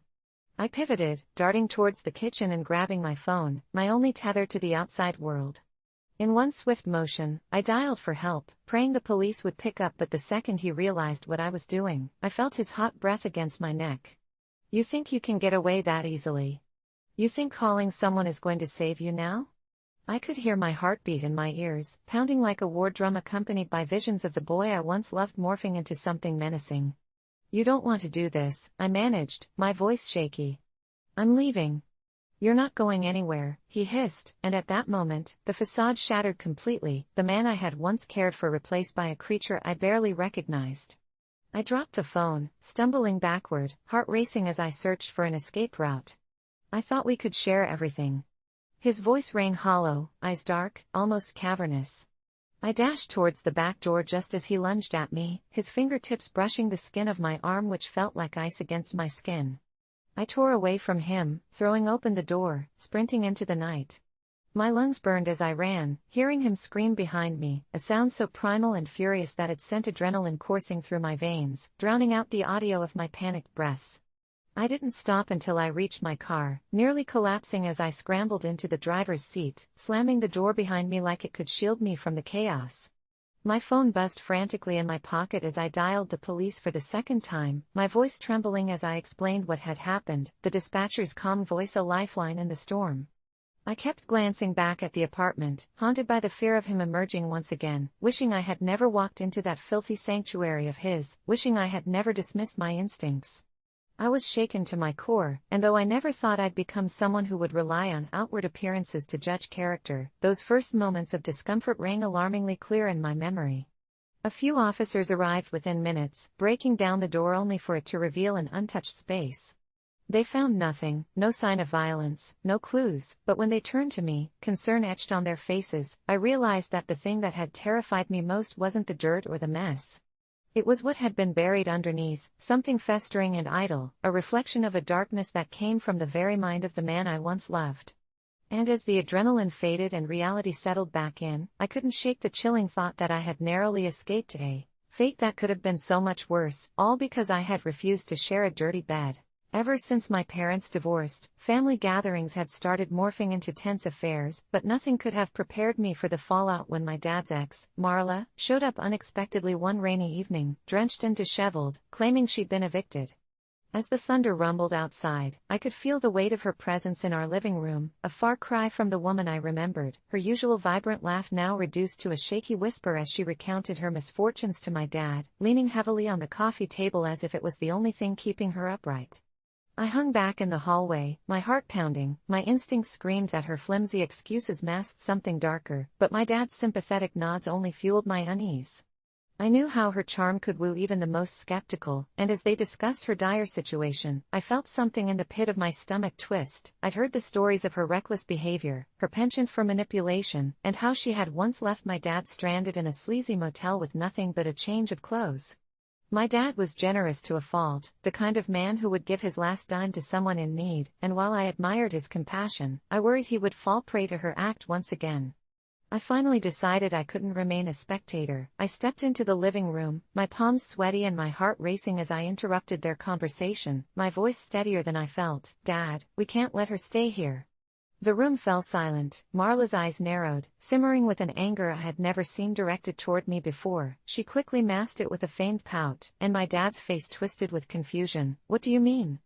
"She needs help." I pressed on, my resolve hardening as I recounted her past, how she dragged him through the mud time and time again. "She's not just going to use us as a safety net to escape her own choices." Instead of the agreement I had anticipated, my dad waved my words away, his disappointment cutting deeper than my rejection of Marla seemed to sting her. In a dramatic turn, she dropped her head, feigning tears, and I saw the game in the way her lower lip trembled. "Are you really going to let her down?" My conscience screamed as she pointedly glanced at the spare room door. I fought back the urge to argue as the storm outside intensified, matching the tortured silence in the house. It felt as if lightning would split open the very roof above us. "I just need a week. Just until I get back on my feet," she pleaded, but I knew from experience that 1 week could turn into 1 month and then 1 year. The atmosphere thickened with tension. I could feel my dad wavering, torn between compassion and the realization that I was right, and it made my heart ache. "I'm sorry, but I still think she should leave," I said quietly, desperate to end this stalemate. Marla pressed her lips together, rage igniting behind her eyes as if I had personally insulted her. My dad's expression turned unreadable, a mixture of disappointment and frustration swirling like the storm outside. The minute tension bubbled over when she stood up suddenly, rage burning like cold fire in her eyes as she spat out, "You're going to regret this, kid." I took a step back, the hairs on my neck standing on end, and as she stormed out of the room, I felt an unsettling chill creep in, an inclination that I had just summarized a series of escalating consequences. Later that night, as I lay in bed, I couldn't shake the feeling that Marla would not simply let this go. The rain pattered on the roof gently, an eerie lullaby, but her parting words echoed violently through my mind. I tried to convince myself I had done the right thing, but deep down, a whisper niggled at me. Was I wrong to protect my space? The dread followed me into sleep, laced in vivid nightmares of lightning flashes illuminating her figure lurking outside, watching, waiting, as if planning her next move. Days turned into weeks, and the unease settled around our house like an unwelcome fog. The rain had stopped, but every time I stepped outside, the air had that charged quality, a sense of impending doom clinging to me. My fears were validated when strange things began to happen. First, it was the missing items, my favorite jacket, a set of headphones, even my car keys disappeared from plain sight. I dismissed it as misplacing them until I found a single deliberate note tucked beneath my pillow, written in a chaotic scrawl that sent shivers down my spine. "Freedom isn't free." Panic began swelling in me as every day someone knocked on our door, or my phone buzzed with an unknown number only to drop to silence as I answered, the static echoing heavily in the air. My dad tried brushing off my concerns, attributing everything to paranoia, his belief in second chances overshadowing my growing dread. I could feel him slipping further from me, and Marla was utilizing that as her tool. It wasn't until one evening, out of nowhere, I found my dad pacing the living room, his expression lost and strained as he cradled the numerous eviction notices piling up on the table. When I strayed closer, glancing at the papers and unable to comprehend why they would impact us, he looked at me helplessly. "She said she would help us." The final thread stretched to a breaking point. I felt the world around me collapse as gravity lost its grip. It wasn't Marla invading our home that terrified me, it was this silent truth that had woven its way into our lives like poison. I raced to my phone, dialing my dad's number with shaking hands, my own heart racing with desperation. I could hear my heart thudding against the walls of my chest like a war drum, and just then, my heart sank when I saw the screen light up minutes later with a familiar unknown number. I hesitated, every gut instinct screaming at me not to answer, but curiosity won. As I lifted the phone to my ear, that same chaotic laughter echoed through the receiver, cruel and mocking. "Didn't I tell you you'd regret it, kid?" It dawned on me, horrifyingly, just how much I had underestimated her. The line crackled with her malevolent glee, and a chill coursed through me like ice, yet I found my voice. "What do you want?" She responded slowly, each word dripped in venom. "You owe me for all I did for your father. I'll be a part of your life whether you like it or not." I nearly dropped the phone, mouth dry as panic surged, 1,000 terrible possibilities racing through my mind. That night I barricaded my bedroom door, adrenaline pumping as paranoia took hold. Each creak of the house felt sinister, it lingered like a sentient creature, watching for a moment of vulnerability. I knew she was out there, somewhere in the haze, waiting for the perfect moment to make her next move, and with that, I had everything I had wanted to regain balance slip through my fingers. I never thought I'd be the one caught in a tug-of-war over life and death, but when my father chose to prioritize his fiancée's surgery over my own, I couldn't help but feel like a ghost haunting the edges of his life. The moment I was diagnosed with a rare heart condition, everything spiraled from familiarity to sheer panic. My required surgery was life or death, an urgent fix to a ticking time bomb inside me. My dad, who had always been both my rock and my tormentor, became distant as soon as his new fiancée entered the picture, an almost cartoonish figure with a flashy smile and an obsession with yoga that somehow transformed my father from the caring dad I remembered into an oblivious shell wrapped around her every whim. I still remember the day it all shattered. I had been staring at the sterile hospital ceiling with its bright lights flickering like the last breaths of hope when my father strolled in, a confident grin plastered on his face, oblivious to the storm brewing in my chest. "Guess what?" he exclaimed, shattering my concentration. "Diane finally got the necessary approval for her surgery. It's next week." My heart raced, not from excitement, because I knew my surgery was also scheduled for next week, meant to save me from the darkness lurking within. I stared at him, mouth dry and words tangled in my throat, my mind racing with confusion and anger. "What about my surgery, Dad?" I asked, my voice a tremor against the cold efficiency of the room. All he could muster was a casual wave of his hand, a gesture that felt like a dismissive slap to my very existence. "Summer, sweetie, Diane needs this. It's a tough procedure, and I want to be there for her." At that moment, it dawned on me that I was no longer the priority in his life. His fiancée was the one who needed nurturing, love, attention, everything I had hoped my father would give me as I faced the specter of death.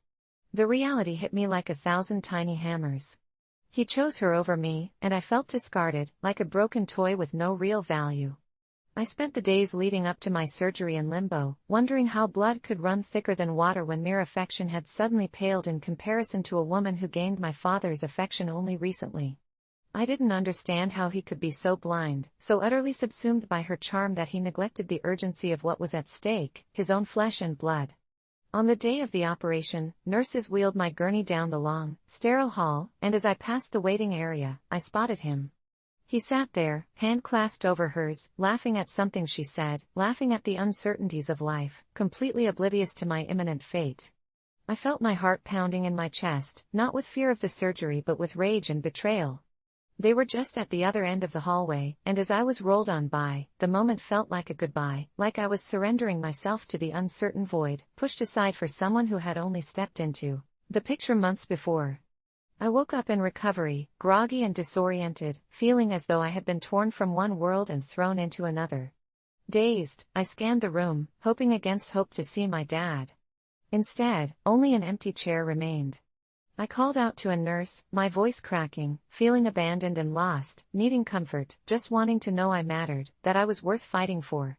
She offered a sympathetic smile and squeezed my hand gently. "He's with Diane, dear. She had a complication in her procedure." Those words struck me like a thunderous drum, the realization that I could have been lying in a casket, my father by her side, his heart beating for her while mine lay cold.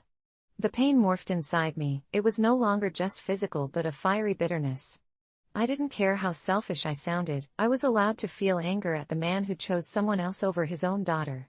Days merged together, and every time I found the strength to look for my dad, he was still there with her, spinning tales of shared laughter while I lay bruised and silent in the hospital. When we finally spoke, I confronted him, my emotions overflowing like a flood, raw and unrestrained. "You chose her, Dad. You chose her over me," I said, tears streaming down my face. "You took her side, and I was alone." The silence that followed was the sharpest knife through my heart. A slow realization washed over him, but all I saw reflected back was disbelief. "No, it wasn't like that," he shouted, his voice thick with panic. "You're my daughter. You know that." But the words rang hollow, echoes drifting into the void where our bond had once thrived. I left the hospital feeling like I had lost more than my father. I had lost the last semblance of family I clung to, my will to fight diminished by someone who never cared to unravel the damage she had caused. Days turned into weeks, and news of Diane's shaky recovery filled my dad's voice every chance he got while still making excuses for his absence in my life. When I learned she was finally stabilized, I confronted my dad one last time. "You have to make a choice," I whispered, my heart racing as adrenaline coursed through me. "It's either me or her. You can't have both, not while I'm fighting for my life and she's taking everything from me."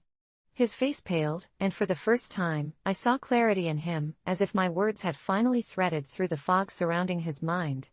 But instead of answering, he looked away, avoiding my gaze, and my heart shattered all over again. It was then I realized, the true betrayal wasn't his choice to love someone else, it was a choice he would always make, to love her more. Walking away from him that day felt like my own funeral, a weight lifting from my chest as I stepped into the cold air, a marionette severed from its strings. So, yeah, Ida for telling my dad he made a choice between me and his fiancée when he prioritized her surgery over mine? I don't think so. I just wanted him to see that he wasn't the only one who knew what it felt like to stand at the crossroads of life, and without him there to choose me, I simply had to learn to choose myself. It was a rainy Saturday morning, and the small coffee shop on the corner was packed, mirroring the storm outside with its chaotic energy. I managed to snag the last table, a tiny two-seater with a view of the dripping city streets, just as the door swung open to let in a gust of wind and a figure I would soon come to regret. She stumbled in, a wild-haired woman in a tattered raincoat, her face obscured by a tangle of frizzy curls, and for an instant, everything around me fell silent. She hovered in the doorway like some tragic specter. I caught a whiff of her as she approached the counter to order, and it hit me like a brick wall: sweat, rot and something I couldn't quite place, a medley of unkempt days stacked one atop the other like trash piling up in a back alley. I instinctively retracted my shoulders, suddenly hyper-aware of the people left standing in the queue, but they all wore expressions of discomfort, mirroring my own. Every instinct told me to maintain my distance. Her essence intruded upon the coffee shop's warm, cinnamon-tinged ambience. I was already watching people navigate between the tables, searching for a place to sit, and as I sipped cautiously on my overly sweet vanilla latte, I hoped she would find a corner where her smell wouldn't reach me. But life is never that simple. She approached my table, draped her coat over the back of the chair opposite me, and smiled a toothy grin that felt more like a warning than anything else. "Is this seat taken?" she chirped, and the pit in my stomach deepened as the aroma clung to the air around us, a thick, suffocating blanket that made my brain scream for escape. I wanted to be polite, to tell her I was waiting for someone, but the words caught in my throat, twisted by the harsh reality of her scent clinging to every surface. Instead, I cleared my throat, forcing a strained smile. "Actually, I'm just waiting for a friend," I replied, emphasizing the word friend like it was a sacred charm. She blinked and leaned in closer, the stench intensifying as if she had inhaled all the miseries of the world and exhaled them right in my direction. "Oh, come on, there's no need for that," she said, her voice a strange mix of persistence and desperation that instantly spat in the face of my discomfort. "It's a crowded place, just a quick sit until they find a seat." I felt my throat tighten further. I wanted to rise like a ghost, but the warmth of the latte paled in comparison to the cold, invading anxiety clawing at my chest. I could feel the eyes around us narrow in scrutiny, silently judging me, and I knew that I had to stand my ground because the alternative was unthinkable. I shook my head slowly, my pulse pounding in my ears. "I'm sorry, but I really can't. I need some space." The silence that followed felt heavy, as if the whole cafe held its breath, waiting for her reaction. Her expression shifted from surprise to something darker, a flicker of indignation igniting beneath the surface of her frazzled exterior. You're really going to turn me away? Just because of how I smell?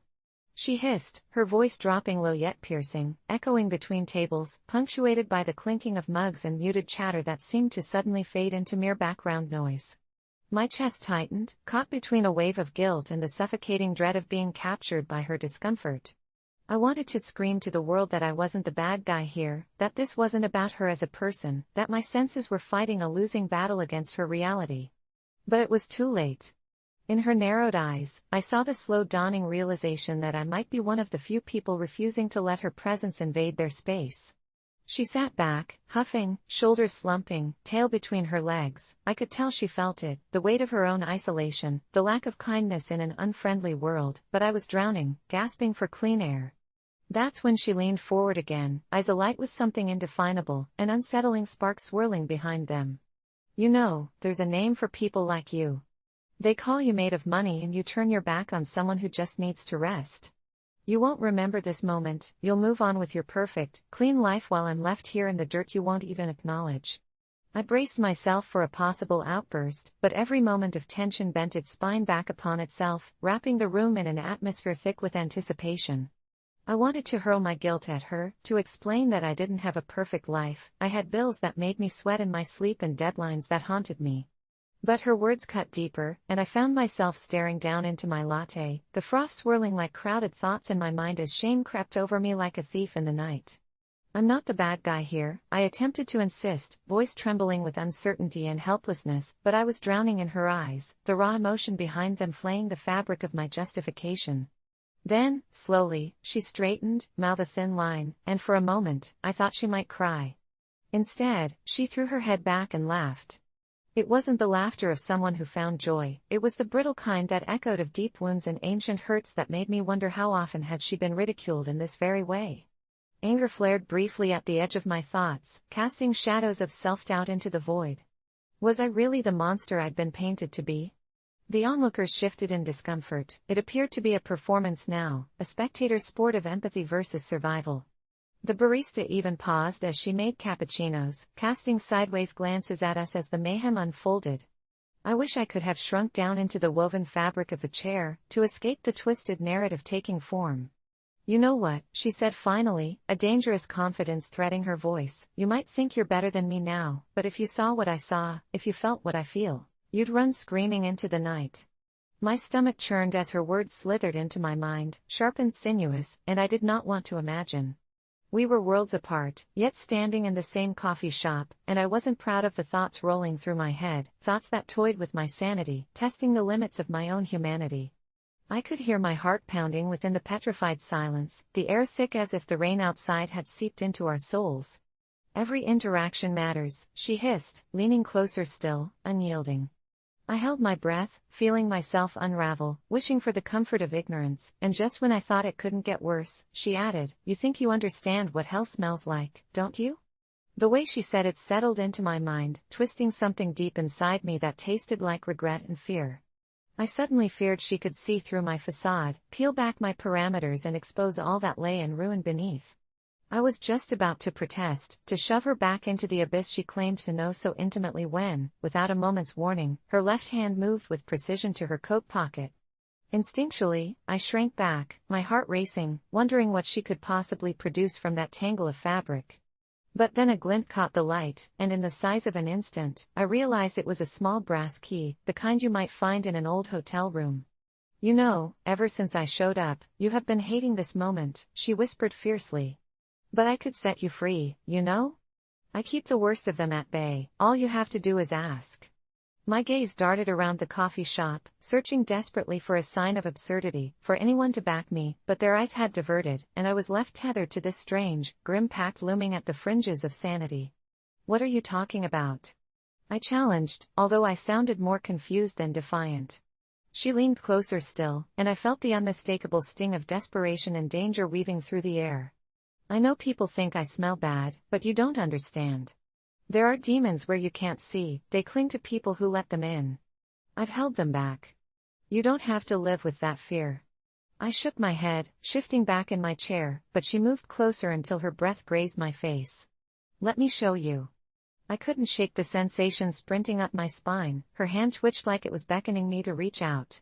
Then it was as if the world around us fell away, like I was in a dark vessel with no exit, feeling hovering eyes that weighed heavy upon my back. The scent, the woman, everything converged into a living nightmare before it struck me how wretchedly hopeless I felt. Was it wrong to reject her? Was I complicit in her suffering? The air was thick with a bittersweet kind of tension, like looking in the mirror and not recognizing who stared back. And in that fleeting moment, I could hear whispers creeping down the edges of reality, muddying the waters of my sanity. You could run, she was saying, but wouldn't you be curious? Wouldn't you want to know what you push away, what you so readily abandon in your comfortable life? Every instinct screamed at me to say no, to refuse, to go back to my latte and the momentary safety of shallow pleasantries, but I felt something else kindle inside me. I leaned slightly closer, just a breath as I murmured, "What do I need to do?" The laughter returned, twisted and sharp, but then her expression shifted, and she froze, eyes glimmering with sanity and chaos interspersed. "Nothing, really. Just acknowledge what is around you. Just for one moment." And then in that celebrated whiplash, I gasped as she broke into a wide grin and suddenly the cafe fell silent. I twisted my head around like a puppet on strings to see what lay behind me, but there wasn't anything there, just the reflective glass that taunted my confusion. "Your demons are real, but they take many shapes," she continued, voice low and mesmerizing, and in that immored feeling, the vibrations of anxiety raced up my throat. The key suddenly felt immensely heavy in her hand, like it was holding a world I couldn't comprehend. "Acknowledge them, and you might find what really haunts you isn't me at all." And just like that, a shiver coursed up my spine, underlining the unsettling reality that perhaps I shouldn't have pushed her away. Perhaps I would walk out of this coffee shop and carry her stench with me, her essence following, wrapped around my neck like a noose tightening with every breath.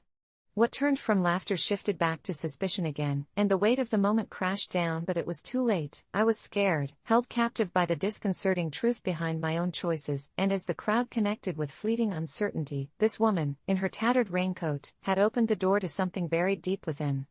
Darkness doesn't require permission, it just waits in the shadows, waiting to devour you whole while you dismiss those looking for refuge, blurring the lines between safety and fear. I straightened, the coffee shop's familiarity almost gone, as her stormy eyes implored me to see beyond my aversion. And deep down, as the rain thrummed against the windows and people shifted in their chairs, I realized I might have made a choice in that moment, a choice that I would come to reckon with long after we parted ways. The coffee shop could never provide the safety I craved, only a fleeting mask over hidden truths. My heart raced in anticipation of what lay beyond, and I suddenly needed more than just my latte. I needed to discover the depths of those demons lurking just out of sight, ready to carve a path I wouldn't soon forget. I had always been a proud, open-minded person, but the moment my husband suggested hosting his niece and her friends for a weekend, my heart sank into my stomach like a stone. "They're just kids," he said when I expressed my discomfort. "It'll be fun." I smiled weakly, but a knot twisted in my gut as I remembered the incidents that had taken place in our small town recently, reports of children disappearing, strange eyes watching from the shadows, whispers that drifted across the playground late at night. It wasn't the kids themselves I disliked, it was the haunting feeling that something was terribly wrong. The first night they arrived, laughter filled our home, but it was an eerie kind of laughter, one that clawed at my insides. The kids immediately started playing hide and seek, but not under the usual terms. They seemed to forget the boundaries, darting into rooms we hadn't even entered yet, giggling and peeking out like they knew secrets we didn't. I felt like a ghost in my own house, stuck in a nightmare where I was simultaneously an unwilling host and an invisible observer. When they invited me to join their game, my skin prickled. I declined, saying I had work to do, but that only seemed to amuse them more. Their eyes glinted in the soft glow of the living room lamp, and every time they glanced my way, it felt as if they were sharing silent jokes I wasn't privy to, a joke at my expense.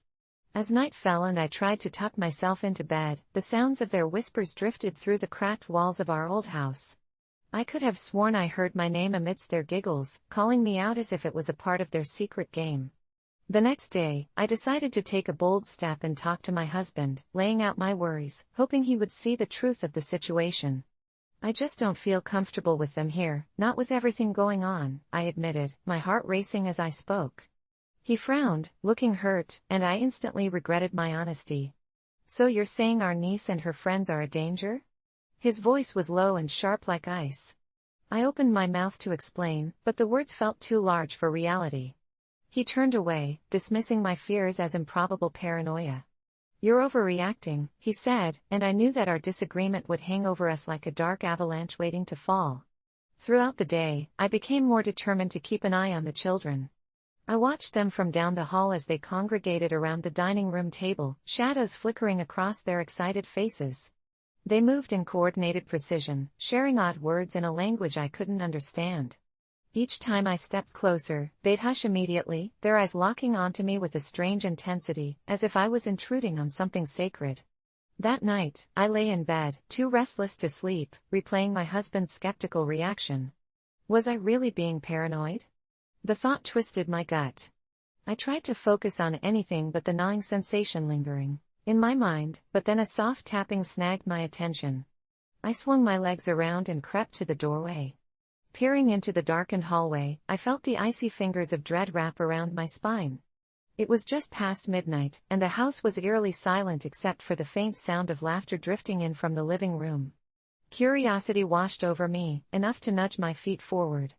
I crept toward the voices, heart pounding, and when I reached the dining room, my heart nearly stopped. The children were gathered in a tight circle around something. What were they doing? I squinted, trying to see past their small, interlocked bodies. Suddenly, one of the boys glanced over his shoulder, catching my eye. An unsettling grin spread across his face, and he beckoned me closer. "Come join us," he chirped. Instinctively, I felt the air grow thick, pressing down on me like a heavy weight. "No," I called out, my voice trembling. "What are you doing?" A round of giggles erupted, and the girl standing in the center lifted something high above her head, something glinting in the dim light. My breath caught in my throat as I realized it was a stuffed animal, but it wasn't just any stuffed animal, its fur was soaked, dripping an unnatural shade of red that pooled onto the floor. "Look!" another child exclaimed, excitedly pointing at the gory toy. "It's alive!" My heart raced, and panic surged through my veins as I stumbled backward. They were all looking at me now, their expressions shifting from giddy playfulness to something dark, something twisted. The insistent tapping of their fists against the table echoed in the stillness, a morbid rhythm that sent chills shooting down my spine. "Wanna play?" the girl asked, her voice now too sweet, almost mocking. I turned and ran back to my room, locking the door, pressing my back against it as if it could shield me from whatever vile magic those children possessed. I tried to convince myself it was just a prank, but in the morning, the unease returned tenfold. As the sun rose, I slammed coffee into my system and finally confronted my husband again. "You need to see what they're doing. They're playing with something." "Wrong." His eyes narrowed in disbelief, but before he could respond, a raucous series of knocks shattered the morning calm. The children were outside, slamming their palms against the door, yelling my name, their voices rising to a pitch that felt like nails scraping against my skull. I opened the door to reveal them standing in a line, beaming smiles painted across their faces like they were in on a joke I wasn't. "We want to play," they chanted in unison, their voices ringing like a nauseating choir. My heart thudded painfully in my chest, and before I could reply, the boy in front pulled something from his pocket. It was a tattered piece of paper, and as he unfolded it, I recognized it all too well. "It's your name," he said, and my pulse quickened. It was an article written about the missing children of our town, my name marked at the bottom in a clumsy scrawl along with several others. "Join us in our secret, and you'll never want to leave," the girl chimed, and the invitation felt like a tether dragging me into an abyss. I slammed the door in their faces, trembling with anger and fear. My husband stormed in at that moment, demanding to know what was happening.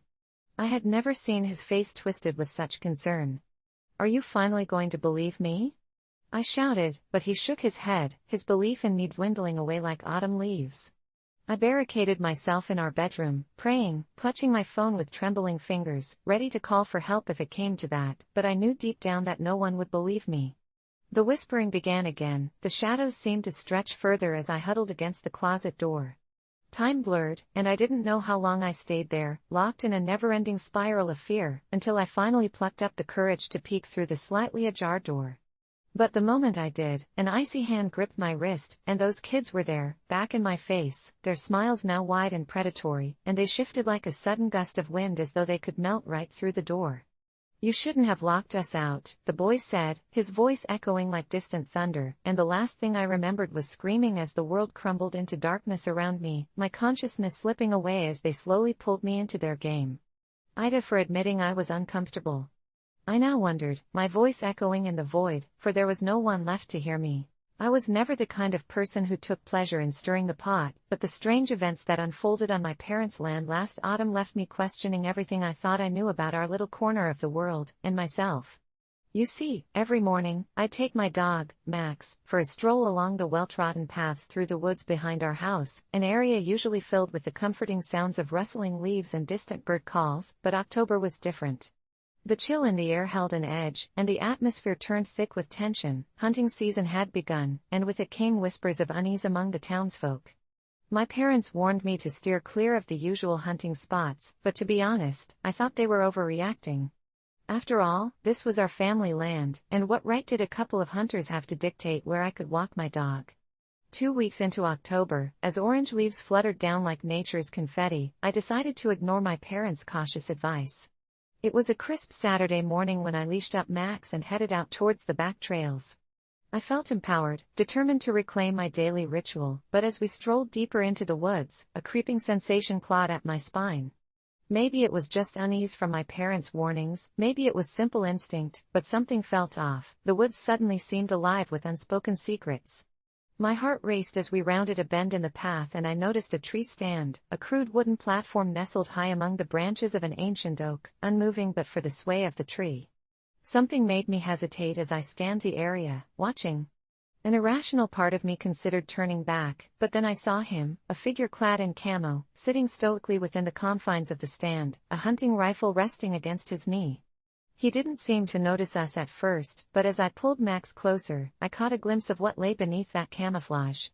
His eyes, cold and calculating, focused sharply on me. My skin prickled as the tension in the air intensified, and Max whimpered beside me, ever the sensitive companion. I made the snap decision to keep walking, hoping that if I ignored him, he would do the same. I felt foolish, but it was just a tree stand and a hunter. I had every right to be there. Yet, no sooner had we strolled past the tree than a sharp snap echoed through the quiet woods, like a twig being crushed underfoot. My heart dropped into my stomach. I turned to see the hunter had shifted slightly, almost as if he were adjusting his grip on the rifle, but something felt incredibly wrong. There was a predatory quality to his calm demeanor, a languid patience, like a lion sizing up an unsuspecting gazelle.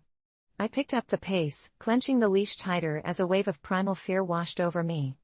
Max trotted beside me, seemingly sensing the change in energy, his tail low and his ears alert. I didn't dare look back.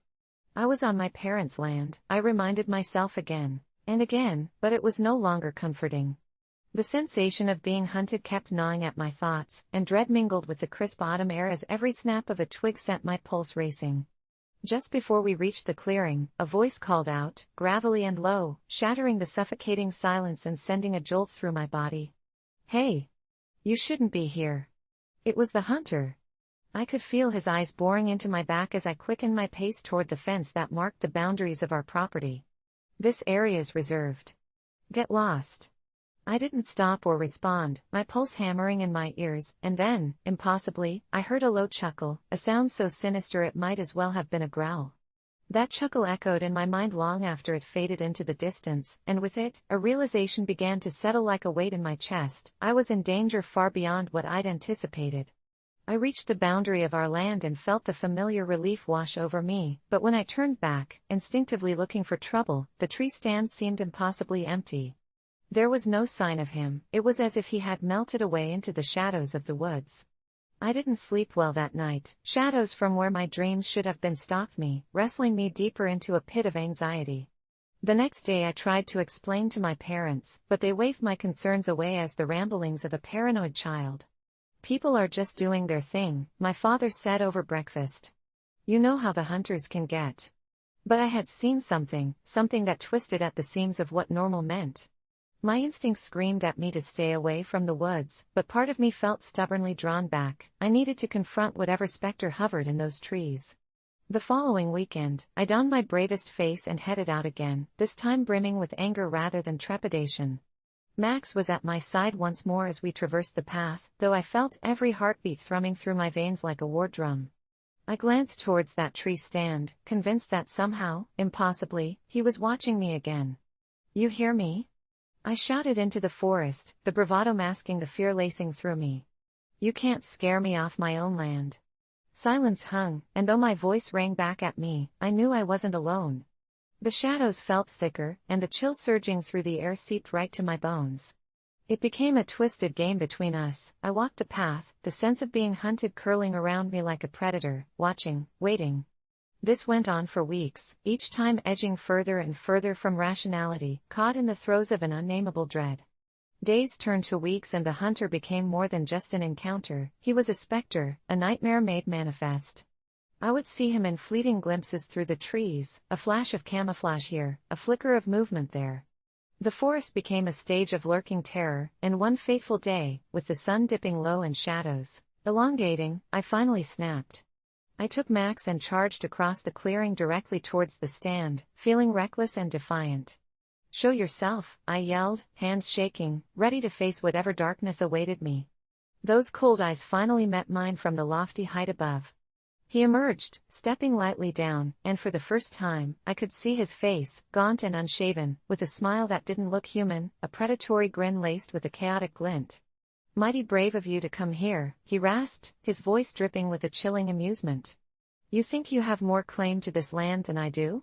Panic exploded in my gut, overwhelming my ability to reason as I took a step backward, but my dog growled, stepping protectively in front of me. I pressed on instinctively wanting to protect him as well. "This is my family's land," I spat, though doubts gnawed at my resolve. "You're nothing but a trespasser." Each word sliced through the air like a knife, but he merely laughed, dark and unrelenting. "I've seen you walking here, dog and all. You think I just go away because you're here? This is my haunt now." The way he said haunt struck a chord deep within. Every instinct screamed at me to run, but I couldn't turn my back on this monster. "You don't own this place," I rotated, letting anger guide me through fear, "and you're not welcome here." His smile widened, a rictus that hung heavy in the air like some malevolent omen. "You think you can keep me away?"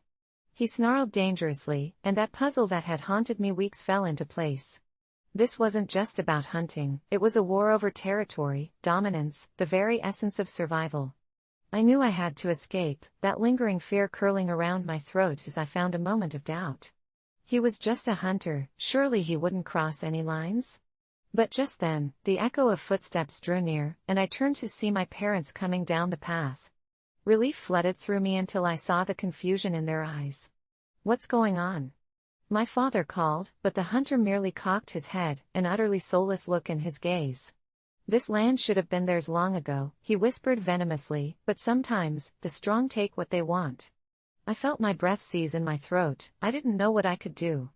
He might have been a man, but he loomed larger than life, a specter of dread that had haunted my every waking moment. "Run," I shouted at my parents, desperately trying to shield them as panic clawed at my chest, but they were rooted. Fear had snagged them as much as it had ensnared me. "What are you doing?" my mother cried, but that devil's grin sucked the breath from my lungs. I turned to Max, and as if sensing the impending danger, the little dog barked furiously, a fierce protector as he lunged toward the figure that towered over us.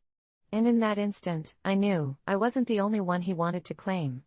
Everything twisted around me then, screams pierced the stillness as my mind spiraled into chaos, fragmenting like an old, broken mirror, clawing back toward the safety of the woods I had defended in the first place. But what had once felt like refuge now echoed with the sinister knowledge that the hunter would always be hungering for more.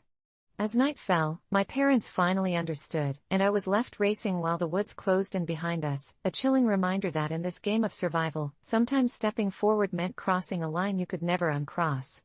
We might have escaped with our lives, but the terror of that encounter clings to me still, a constant reminder of the haunting truth. Sometimes, it's not just the land that gets claimed, but our very own sanity that follows suit.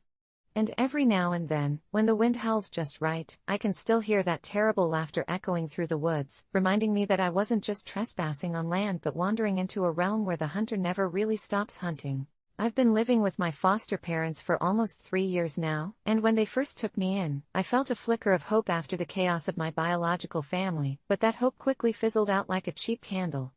They were nice at first, taking me to parks and letting me choose my favorite meals, but little by little, they began imposing rules that felt suffocating, especially when they decided that they had the right to put parental controls on my iPhone, the one my biological parents gave me before everything went south. That phone was a lifeline. It held pictures of my real mother laughing with me at the beach, messages from my father that said he'd always love me no matter what, and even a few voicemails I kept because they felt like echoes of a past life I couldn't fully remember.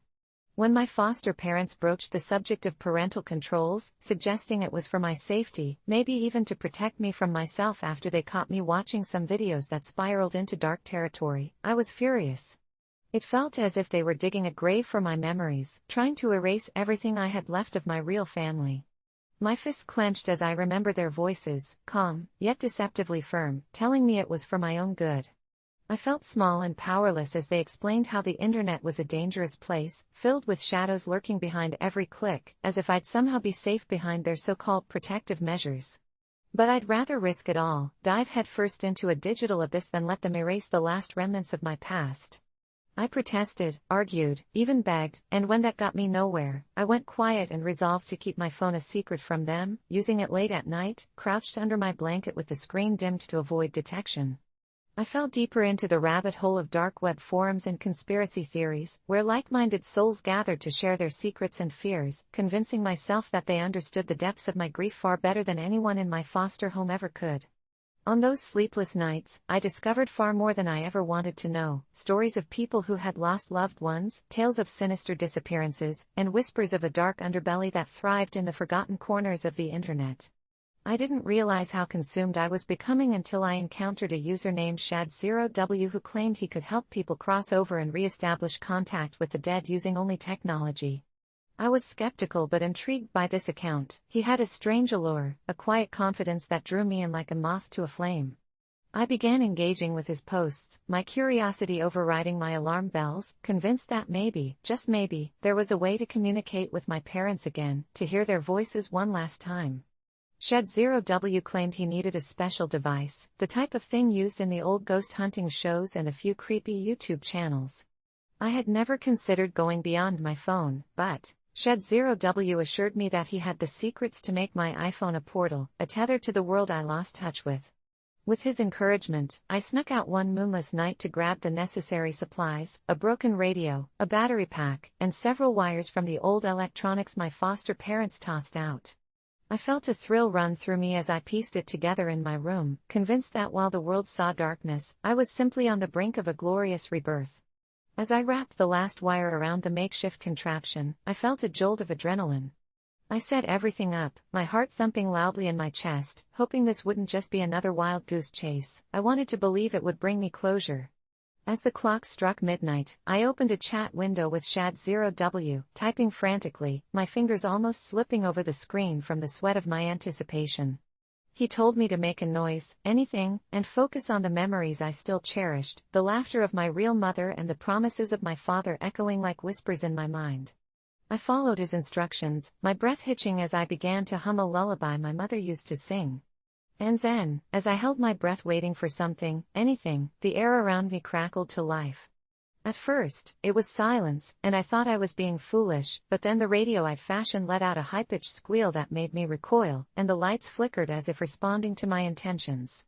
My phone screen began to blur, the images of my parents rippling like reflections in disturbed water. Suddenly, I heard static, followed by indistinct voices, growing louder and clearer. It was my mother's laughter and my father's deep chuckle weaving together in a painful symphony. I reached out, desperate to bridge the gap, to connect to the only family I'd ever truly felt was mine. As I continued to hum, the voices grew frantic, and an icy chill crawled up my spine, a sense of urgency twisting in my gut. And then, just like that, a voice that wasn't my mother's erupted through the static. "Stop it. Please stop." It was low, plaintive, almost begging, and the warmth of hope quickly twisted into something far more sinister. I felt bile rise in my throat as the tone shifted, becoming furious, accusing me as if it were a vengeful spirit. "You're not supposed to be here. My heart raced, dread pulsing through me as I realized I might have done something horribly wrong, awakening something I could never comprehend. I tried to pull back, to disconnect, but I was paralyzed as shadows began to stretch along the walls, writhing and shifting like dark bile. I could feel their icy breath on the back of my neck, whispers flooding my ears, growing louder, "You're not family. You're not family." Fleeing into panic, I threw my phone across the room, shattering the fragile link, the echoes of their fury clawing at my skin. The shadows receded, leaving nothing but an oppressive silence, but the scar of that encounter would never vanish. I stumbled into the living room in a haze, my heart still pounding as I faced my foster parents, who woke up alarmed by the commotion.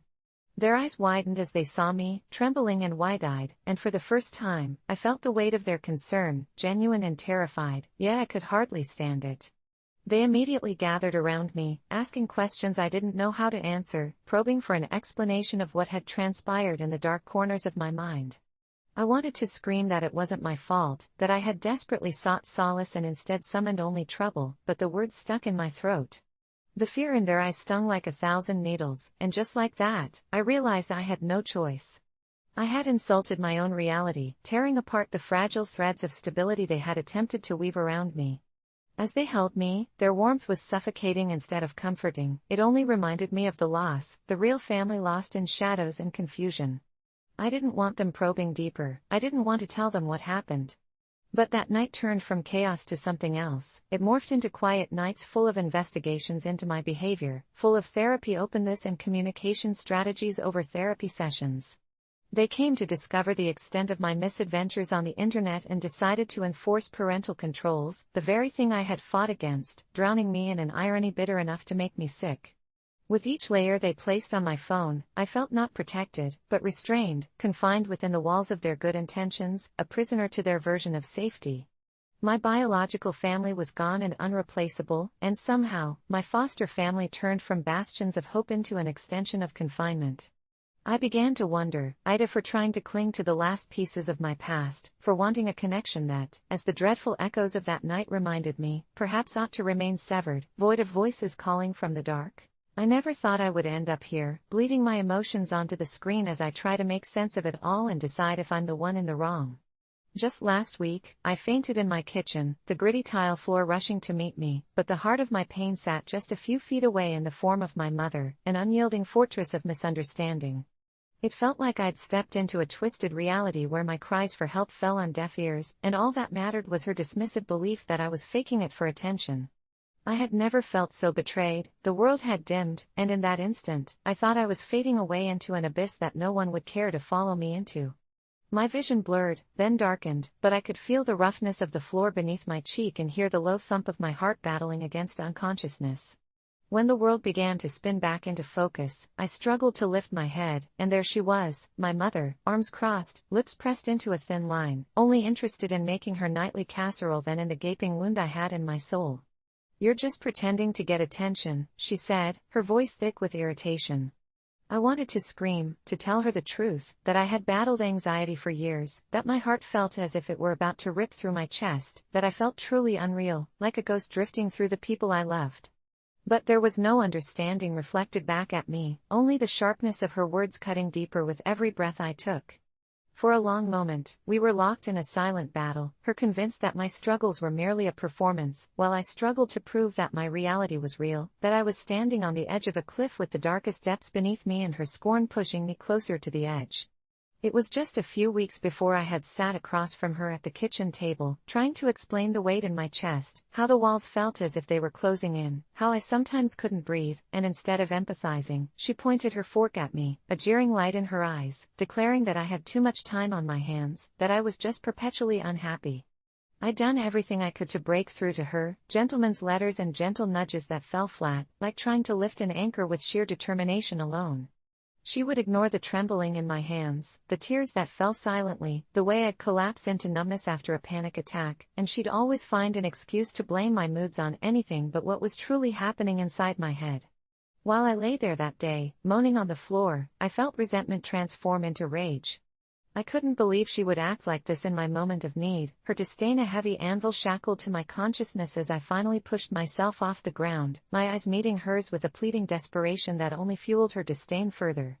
"You didn't even bother to check if I was okay," I eventually shouted, the anguish leaking from my voice. "You think I'm just faking? Can't you see I'm in pain?" But she stood her ground, her face a mask of stubbornness and defiance as she retorted, "You're just looking for drama. Stop being so overdramatic." Those words cut deeper than any blade ever could. It was like a reflex, that aching feeling of abandonment, the urge to recoil and hide from someone I longed to trust, but I was trapped in this harsh reality. My stomach twisted in knots as the anger morphed into something darker within me, unforgivable rage mixed with heartbreak as I stared into her cold eyes and thought about all the nights I spent crying in the dark, pleading for someone to understand. It was the moment I realized that I had to fight against the truth that felt carved into my bones, that love can be two-edged, and sometimes, the very people who are supposed to support and understand you are the ones who are too quick to turn away. Time stretched then, laden with heavy silence, until I stumbled towards my bedroom, the weight of her misunderstanding an anchor that dragged behind me. I locked the door and collapsed onto my unkempt bed, letting the frustration seep out with furious sobbing as I thought about how little she truly understood me. It was as if every time I reached for clarity, she was there to snatch it away, and I was left floating in a vast sea of confusion. That night, I clutched my chest and felt every beat like a distant echo. I stayed up, staring at the ceiling, praying for some sign, any sign, that my mother could hear me over those hollow corridors that separated us. Every rebuttal echoed in my mind until a sobering realization washed over me. Perhaps she was not just blind to my torment, but maybe it was easier for her to rationalize my struggles as mere theatrics than to confront the truth of my internal battles, the stark reality of mental illness that crawled beneath my skin like a restless spirit. I thought of reaching for my phone, posting about how words can wound more than any physical ailment ever could, but in weighing my pain against the potential backlash, I opted for silence. In the days that followed, a storm brewed in our household, tension-lacing conversations as if each word trembled in the weight of unspoken grief. I was still tender, raw from the contempt I felt from her. I wanted to scream, to write everything I felt in the hopes she would finally cradle my heart in her hands, understand the bitter truth that a child's pleas can echo endlessly into the void. But every time I looked into her eyes, all I saw was the reflection of the disbelief. I often wondered if she'd ever truly recognized the scars hidden under a simple facade. Finally, a week later, another fainting spell struck, harder this time. A great wave of blackness, panic surging within me, the sound of my own heart pounding in my ears. I hit the floor again, and as my consciousness flickered and danced dangerously close to the edge, I felt a flicker of hope. Maybe this time she would hear me. Maybe she would change. But when I regained composure, I found her at the door, a storm brewing in her eyes. "Not this again." I blinked away the haze of the sudden blackout, but her words felt like chains already binding me down, wretched chains forged from her disbelief. I heard her footsteps retreating down the hall, leaving me once again left to wrestle with demons that had become so familiar in the stillness that followed. Maybe I was faking it all, maybe this was just an elaborate play for attention, and I was the fool who couldn't keep up the act. But as darkness loomed over me, I knew I would rather face my fears alone than be misunderstood by the very person who should have had my back. In those silent moments, I bore the burden of my brokenness, a fragile entity yearning for brightness like a blooming flower desperate for sun, ready to wilt under the weight of unmet needs. I wish I could say that I woke up one day with the answers, that somehow, my mother would grasp the truth locked within my heart and walk beside me as I traveled through this bewildering labyrinth of human emotion. Instead, I began to learn to understand what it meant to be both the lost child and the one seeking the truth untouched by doubt, as I realized that sometimes the greatest battles we fight are not against our illness, but against the shadows cast by those who refuse to meet us in the light. I never thought a simple question could unravel everything, but there I was, standing in the break room of my office, the scent of stale coffee and artificial lemon air freshener filling my lungs, when I turned to the pregnant woman beside me, Lisa, bright-eyed and vibrant even at 8 months along, and asked if she had decided whether she was having a boy or a girl.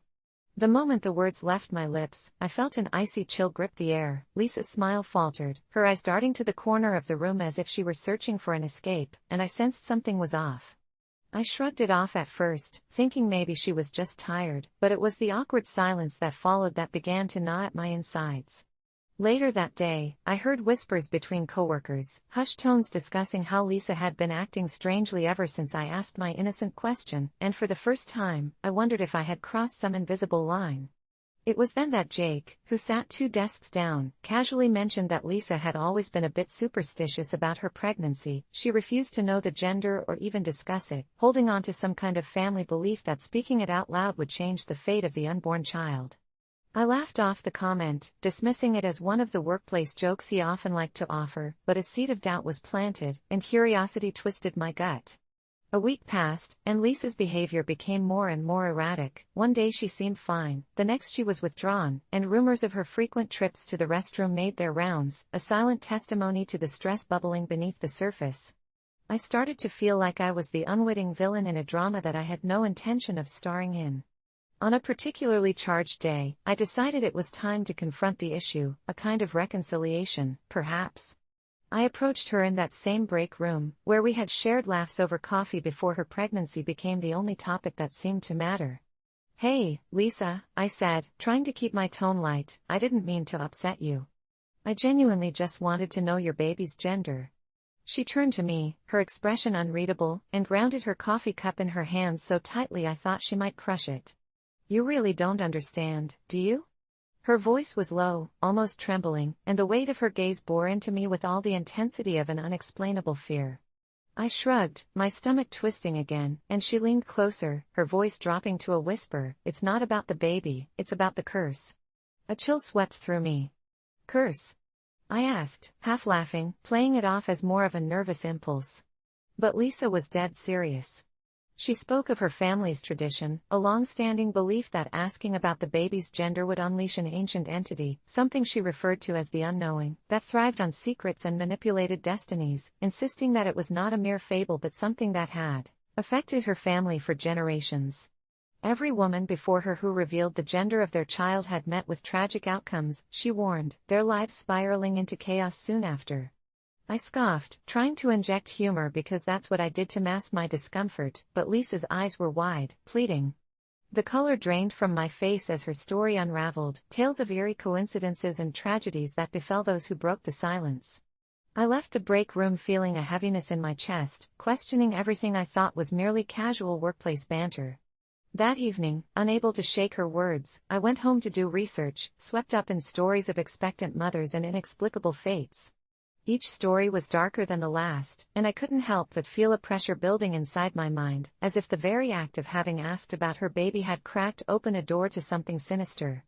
That night, I dreamt of Lisa's face, distorted with fear as shadows writhed in corners, whispering unspeakable secrets. The next day, I approached her again, nervously spewing apologies and assurances that I wouldn't mention it again, but when she looked at me, the fire had dimmed. She was a shell of the vibrant woman I had first known. "It's too late," she said softly, and my heart missed a beat. "You can't take it back now." My stomach dropped. I wanted to ask what she meant, but a part of me feared unraveling that thread even further. Over the following days, I watched her grow more and more withdrawn. Unbeknownst to her, I felt an inexplicable connection to her turmoil, as if I had unintentionally entered a contract, a sinister arrangement without any form of consent. Each day, a cloud of dread loomed in the office. Serial events of misfortune began to plague not just Lisa, but our entire workplace: minor accidents, inexplicable illnesses, disruptions during meetings that seemed part of a stretch of macabre coincidences. Jake suffered an unfortunate slip on a spilled drink, sending an entire tray of coffee crashing onto the floor, while another colleague got into a freak accident involving a printer explosion that sent him to the ER. I began receiving ominous texts from an unknown number that taunted, "What have you done?" The message sent a shiver down my spine. I could feel the tension rising, thick enough to choke on, and I blamed myself for unleashing whatever malevolent force was at play. I could hardly concentrate, my mind racing to the moment I had uttered that question. It had turned into a nightmare loop festering in my brain, spiraling further until I reached the precipice of insanity. Louise, once a vibrant presence in our office, was nowhere to be found. Her desk remained untouched, an eerie ghost of her former self. In a moment of desperation, I reached out to her, sending texts and emails, each correspondences laden with apology, shame, and fear, but never got a response. Then one late evening, as I was the last person in the office, working Late to avoid the silence of my own home, I heard a commotion from the break room, whispers wove in and out, almost caressing my ears, mixed with the sound of a soft cry. My heart raced, curiosity battled against dread, and against my better judgment, I crept towards the sound. Peering through the doorway, I froze. The lights flickered erratically, casting shadows that danced chaotically on the wall, and there stood Lisa, her features twisted in anguish, bathed in the eerie glow of fluorescent lights, a group of shadows encircling her, their faces shrouded in darkness. It was as if she were embroiled in some arcane ritual, and in that surreal moment, I felt both an overwhelming desire to run and an inexplicable urge to step forward to save her from whatever nightmare was unfolding. But the moment I took a step forward, they turned toward me, and the breath caught in my throat as every face transformed into a grotesque visage of laughter and grief, mouths forming words that spilled poison into the air. "You meddled, you asked, and now it's too late." I staggered back, horror seeping into my veins as the dim light faded, plunging the room into darkness, swallowing screams, swallowing everything whole, until I found myself running for the door, bursting out into the night, the cries echoing behind me. Days have passed, and yet the question still haunts me. Was I Ida for asking my pregnant colleague if she was having a boy or a girl?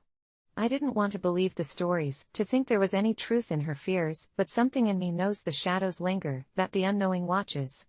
Lisa is gone, and the office is forever changed, shadows creeping across every desk, every hallway, and I cannot shake the sense that in asking that insipid question, I unleashed something meant to remain buried.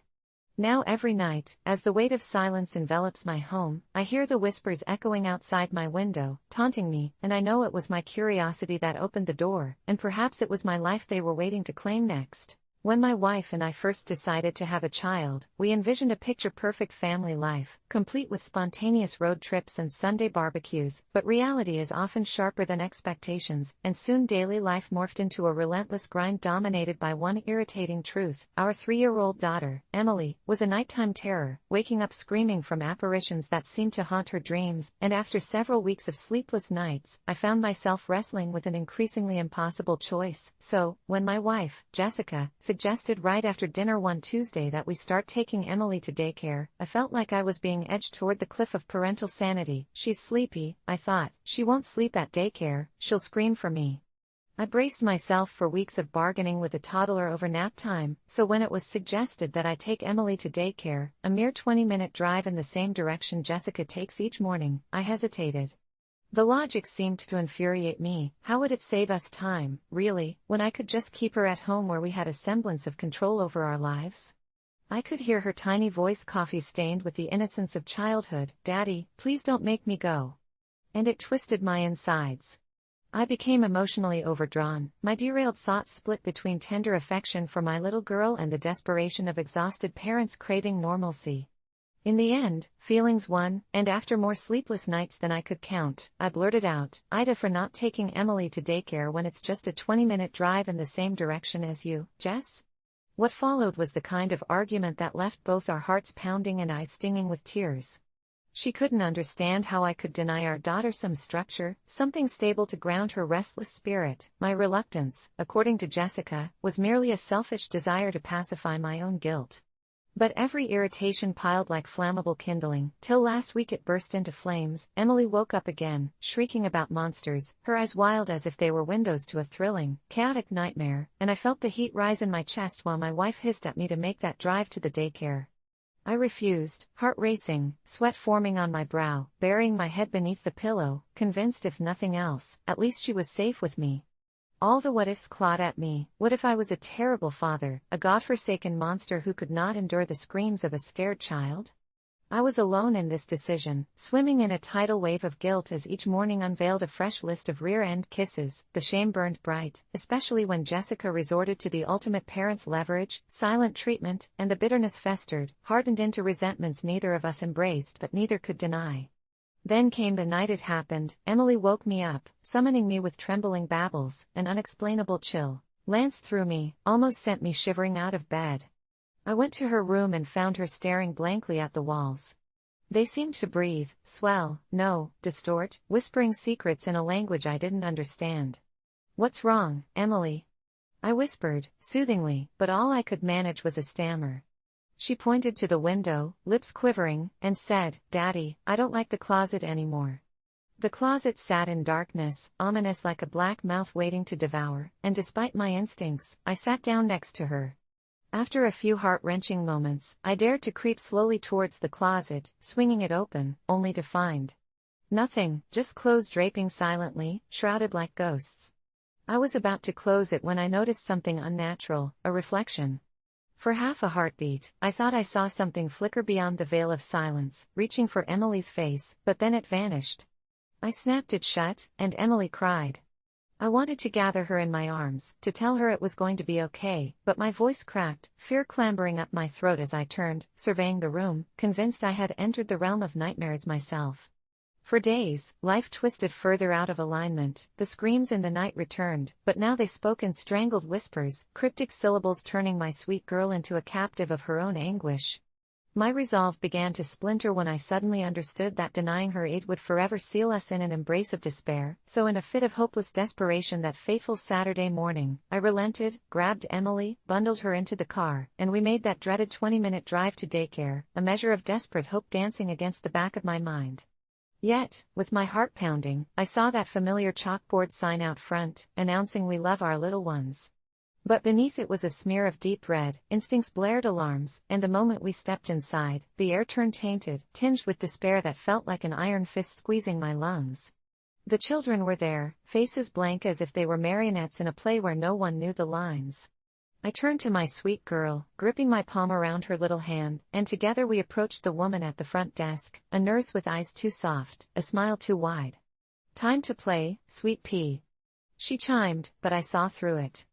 I wasn't ready to leave Emily there, and though she kicked and cried, begging, "Don't go, Daddy," the nurse gripped her too tightly, coaxing her with promises of fun. As I stumbled back to my car, a weight settled around my shoulders. What if I was never coming back? My trembling hands held the wheel like a lifeline, feeling the screams from the back of my mind pressing down, reverberating against each gut reaction, like echoes ringing through dimly lit corridors. For hours, I wrestled between sanity and dread, each ticking second morphing into hourglass grains of despair. Each minute felt unendurable, anxiety coiling tighter until my fear ignited like fire, and the need to go back became irrational, overwhelming. I darted back to daycare in a terrifying frenzy, my heart racing in erratic tempo, but the moment I returned, everything changed. Emily was nowhere in the chaotic, sterile playroom, and the nurse was gone without a trace. In a panic, I scoured every corner, digging through the laughter that taunted my railed senses, dread seeping thick and curling around me as I pushed through the door to the playground, only to witness Emily sitting on the ground alone, her bright blue eyes fixed on the sky, whispering almost urgently to something, or someone. "Emily!" I screamed, fear devolving into a chilling hollowness rapidly spreading through my body. It wrapped itself around my throat like a rope. Her eyes were wide, too wide, staring into the abyss, and no one in that bleak daycare seemed to care. They all continued on, as if puppets on a string, tied to an inaudible rhythm while Emily's soft voice spoke urgently to the shadowed form at the edge of the playground. My heart slammed in its cage as dread crumpled around me. I rushed towards her, snatched her up against me, and that's when the figures leapt from the shadows, the pure innocence of her childhood spilling into oblivion as if to taunt me with the impending doom. I shouted her name once more, and suddenly, I felt the world tilt, the realm twisting with each breath as black threads surged through the space.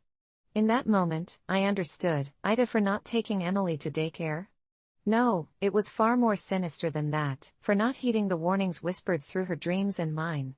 I never thought attending my aunt's baby shower would lead to the kind of nightmare I could barely comprehend, but looking back, the entire day felt like a slow-motion train wreck that I could do nothing to stop.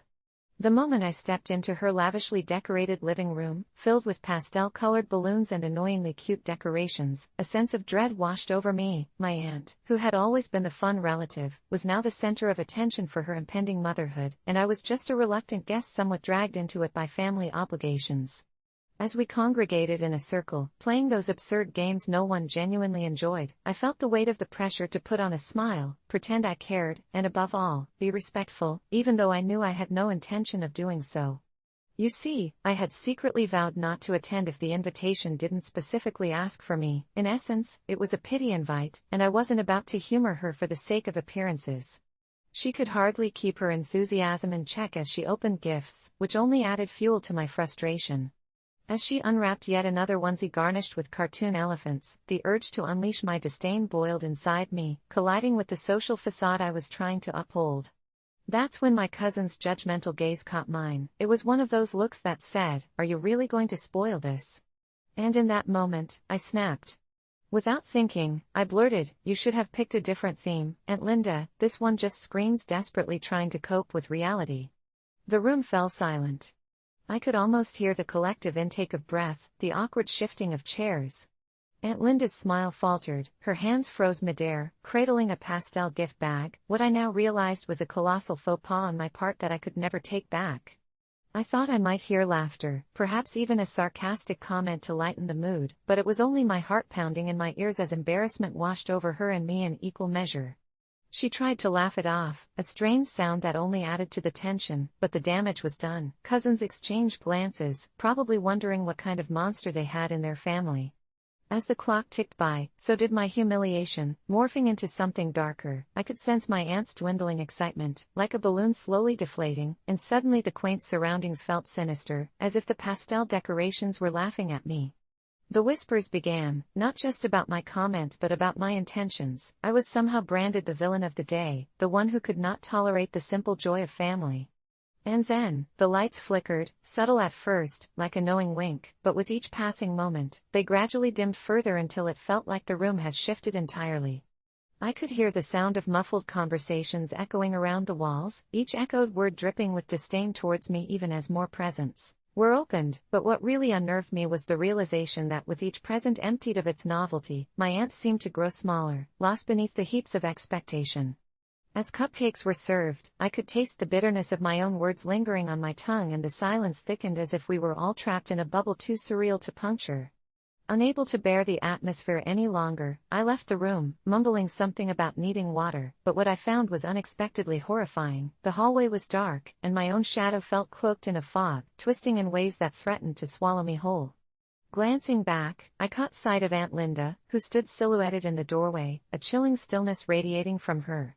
For a moment, I thought I saw something shift behind her, something not quite right, a swirling darkness that lurked at the edges of the light, whispering secrets I dared not grasp. I wanted to retreat, but my legs wouldn't move as curiosity and fear wrestled within me. Just as I mustered the courage to step closer, the air thickened around me, and I heard a faint melody, almost like a lullaby, that filled the space with weight and melancholy. The kind of song that might soothe an infant while sending shivers up the spines of grown adults. And then in that eerie calm, Aunt Linda turned, and I swear I saw something flicker across her face, a shadow of anger or perhaps disappointment so profound that I understood. In that moment, it was something far deeper than the trivial squabble we just had. I would later wish I had turned back when the last guest left, because the darkness that followed me into the living room wasn't just an absence of light, it enveloped me in a fear I couldn't fully articulate. I could barely follow the stifled conversation as my relatives buzzed about gifts and game scores. A soft sob reached my ears from where Aunt Linda stood, and in that instant of realization, I understood that the baby shower was not merely a celebration, but a last-ditch effort for her sanity amidst the growing anticipation, the kind that had swallowed her long before I opened my mouth. When I finally returned home, exhausted and filled with regret, I couldn't shake the feeling that the shadows in Aunt Linda's house had wrapped around her like a stalker, that they were now straining to break free, dragging her down into a world that would never be the same again.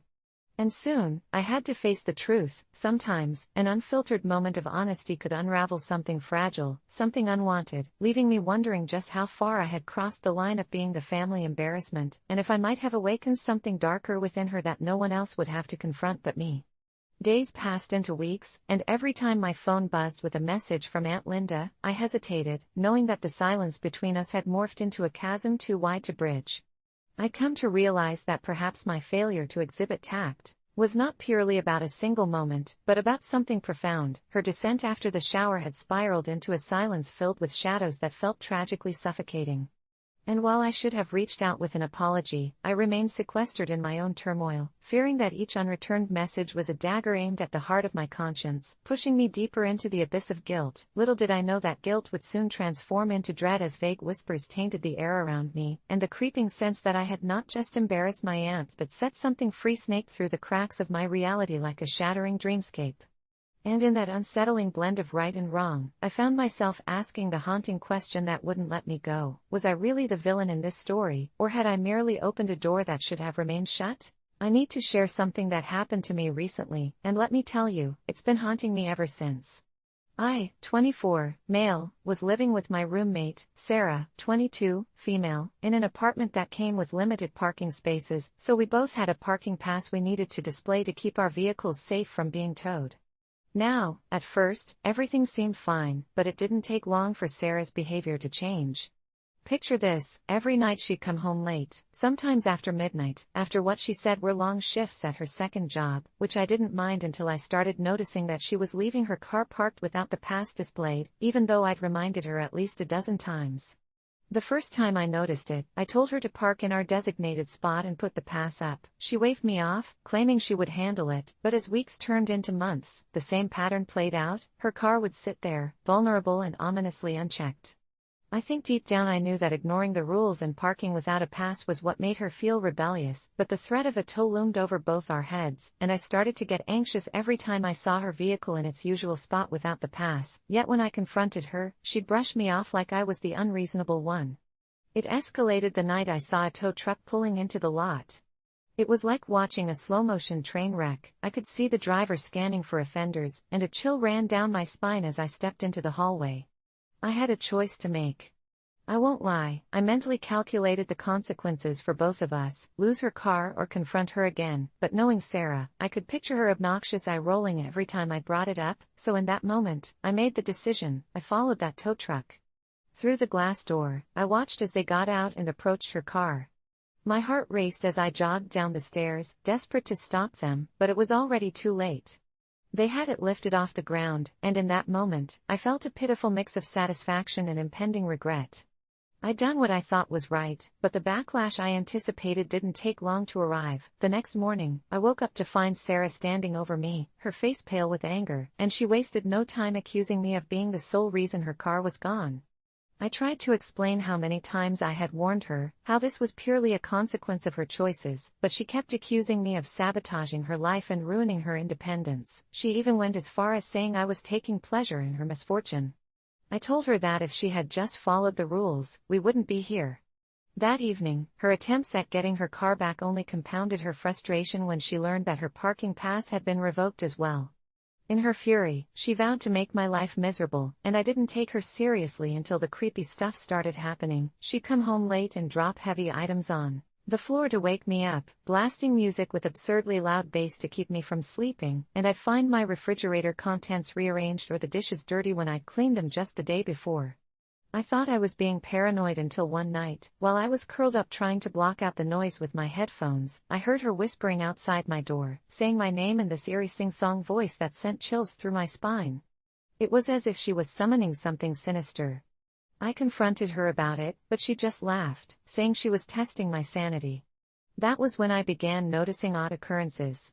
One of my PS4 games went missing, only to later appear in her room, and when I asked her what it was doing there, she merely shrugged and claimed it found its way. Friends on social media started checking in on me, asking why I looked so tired all the time, and I eventually began sleeping at a friend's house after noticing that she would watch me while I slept, her eyes glimmering strangely in the darkness. I figured I would come clean to anyone that would listen about the awful situation, but my friends thought I was the weird one. I felt isolated, trapped in an apartment that now seemed haunted by her twisted perspective. The turning point came weeks later when I found out that an old mutual friend of ours went missing after reaching out to Sarah, claiming they needed to talk. I immediately tried to talk to her about it, but she just dismissed my concerns, telling me it had nothing to do with her. It was then, in a panic, I decided to check her texts and discovered that she had sent cryptic messages about someone transcending and being free, along with a strange timestamp that mirrored the night my friend disappeared. My gut told me something sinister had happened, but the moment she caught me snooping, it was like unleashing Pandora's box. The next day, I woke up to find my belongings trashed. Somehow she snuck in during the night, and I panicked. I grabbed my phone to call the police, but the battery was dead. My heart thudded in my chest as I realized it was only a matter of time before she would come back, and based on what I saw in her texts, I knew I had to escape before my life turned into a living nightmare. The following night, I snuck out, clutching a single duffel bag, but when I reached the parking lot, I was greeted by the harrowing sight of her car parked, with the driver's seat illuminated, even though this time she was nowhere to be seen. I hesitated, but the only way I knew I could protect myself was to leave, so I bolted to my car, only to be peppered by a deafening laughter echoing back from the direction of the apartment. Never have I felt terror like that, knotting through my stomach as I drove through the night, and even now, weeks later, I keep looking over my shoulder, paranoid that she followed me or that somehow, I've let something dark linger, but I still wonder if I went too far by getting her car towed, regardless of whatever captivating madness her psyche had devolved into, and the looming question remains, was I the villain in this twisted tale, or just a victim entangled in a nightmare? For years, I prided myself on my ability to endure my friend Clara's so-called quirky behavior, the kind that often left me cringing, but I insisted to myself that everyone has their oddities and I should be accepting, even if her antics made me uncomfortable. It was Clara's signature thing to speak her thoughts aloud about everyone around us. It often felt more like a brutal commentary rather than quirky charm. Just last week at the cafe, she loudly mused about how the barista's skin seemed to glow in that weird artificial light and how she wouldn't trade her unique red-streaked hair for anything in the world while the barista flinched from embarrassment. I silently cursed the day Clara just decided it was okay to play social commentator without any filter, but I almost let it slide until her antics escalated at a party for another friend's birthday. As the night went on, her quirkiness spiraled into something I could no longer ignore when she leaned over to a group of us and declared that she, frankly, believed that most people's opinions were below her own and even professed how she thought the birthday girl's dress made her look like a scuffed-up potato, as everyone squirmed in disbelief while Clara cackled at her own boldness, clearly oblivious to the growing discomfort around us. It was then that I snapped. Maybe it was the booze or the mounting unease, but I felt the pressure in my chest and the fire rising in my throat before I realized I had shouted out, "Ida, for telling you that your quirky behavior is just plain rude?" Silence fell over the room like an anvil crashing into a pool of water, and by the stunned expressions on our friends' faces, I was hit with an overwhelming sense of dread because I didn't know what would happen next. Clara's eyes turned to slits, and I could see a bewildered rage starting to bubble just beneath the surface as she processed what I had hurled at her. A tense moment passed before she laughed, but it was a sharp, humorless sound, cutting through the thick air like a knife. She straightened up, and the moment that followed was a cutthroat silence where every single one of our friends veered their eyes between us, unwilling to pick sides, but I could almost feel the ground shifting, the subtle change in energy that warned me I had awakened something far worse than awkwardness. Her voice dripped with venom as she launched into a tirade about how tired she was of people pretending to be happy and how incapable they were of being real, claiming that I was the one who needed to wake up and actually embrace the authenticity she so proudly represented. She painted me as the villain in my own story, shoving my character into a corner while she proclaimed herself as the fearless truth-teller, and everything spiraled from there. The rest of the party echoed her sentiments, turning their backs on me, and suddenly I found myself standing alone in the living room, humiliated while Clara reveled in her newfound role as the underdog champion of anti-niceties, and for a second, I found myself weighing every moment I had put up with her over the years. As I retreated to the bathroom, my heart thrumming wildly in my chest, I wiped my clammy hands on my jeans and stared at my reflection, feeling both relieved and tormented by my own impulsive outburst. Was I wrong? Regrettably, I couldn't shake this overwhelming cloud of guilt, knowing I might have misplaced my aggression towards her flippancy. The atmosphere outside was thick and moldy, mirroring the darkness brewing in my chest, but when I emerged to rejoin the throng of partygoers, something shifted in the air that arguably felt more sinister. Clara was still entertaining our friends, but something in her demeanor had soured. The edges of her smiles were sharp, and the way she was speaking had morphed into something unsettling, her eyes glinting with an unsettling mirth, and as if she drew strength from my moment of weakness, the comments she tossed flared deeper, aiming at our friends with precision, laced with an underlying current of malice that felt palpable. I tried to shake off the odd sensation creeping up behind me, a whispered warning flooding my gut, but as I left the party, I caught sight of Clara through the window, her gaze burning into my back as if she were carving my silhouette into the darkening night. Days passed, and each attempt to explain my perspective was met with confusion and rebuttal from mutual friends. They didn't see her for what she was. Desperate, I pulled one of the friends aside and asked if they noticed how my words had sparked a shift in Clara's behavior. His face paled, and he confessed that he'd seen Clara trying to turn seemingly innocent jokes into cruel barbs aimed at anyone who questioned her, that none of us were truly safe anymore. It felt like I had torn open a wound, exposing something dark and festering beneath the surface, and I wished I could just go back, apologize, and rewind time to prevent my slip from turning Clara's soiree into a breeding ground for her sadistic quips masquerading as humor. At that moment, Clara confronted me one last time before our mutual friends, and with chilling clarity, she stared down the crowded bar with a smile that didn't reach her eyes and asked me if I'd like to play a little game, and when I refused, she merely laughed, menacing and melodious, as she proclaimed how friendships are merely social contracts that can easily be broken. Suddenly the laughter around us fell like dead leaves, air thick with an unspoken terror that formed a pact in the back of my mind. I started getting messages, odd and cryptic from unknown numbers in the days that followed, with pictures of me snapped through blurry camera lenses. The first couple felt harmless, eerie at worst, that stirred up good old paranoia unlike anything I had felt previously, but when one simply read, "We are all friends until the mind cracks," then what? I realized that this wasn't merely Clara being annoyed, it was personal, a form of psychological warfare. It culminated that Friday night when I walked alone from my car, feeling the audience of unseen eyes on the back of my neck, creeping up my spine until I reached my front door, yet I still felt the safety of my home was nothing more than an illusion when I heard Clara's familiar laugh from somewhere in the shadows. Alone in my room amidst the anxious shrill of my heart, I resolved to cut ties, rid myself of Clara and all that she encompassed. But just as the decision crumbled to form in my mind, another message pinged on my phone, this time an audio recording where I could hear Clara's voice gently whispering my name over and over again, and instead of a sense of relief, all I felt was dread. She knew where I lived. My heart raced, thoughts spiraled out of control as panic squeezed my chest tighter and the oppressive thunk of my pulse hammered in my ears. I had awakened something in her, transformed her into something dark and unrecognizable, and I realized, in that very moment, as I sat paralyzed and alone, a chilling truth sunk in. I had ignited a storm, and there was no turning back. The laughter would only grow louder.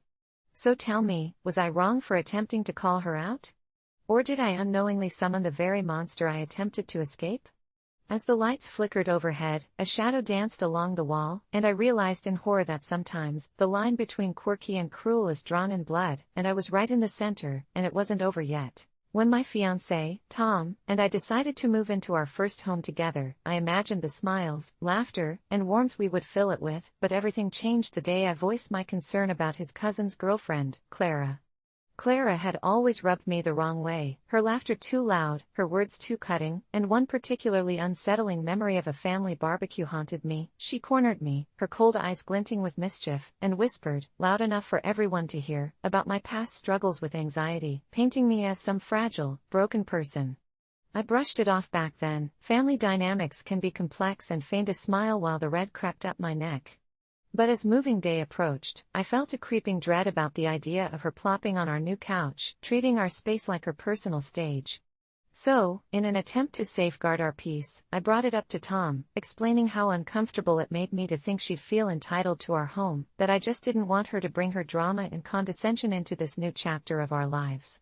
To my shock, he looked at me like I'd slapped him, his brows knitted in confusion, as he insisted that family gatherings were meant to be inclusive, and Clara was part of that family, and somehow it spiraled into a heated argument where he accused me of being controlling, selfish, not understanding the importance of his family to him, and in that moment, I felt the weight of isolation as he doubled down on inviting her, claiming I was overreacting, that I was the one causing a rift between us.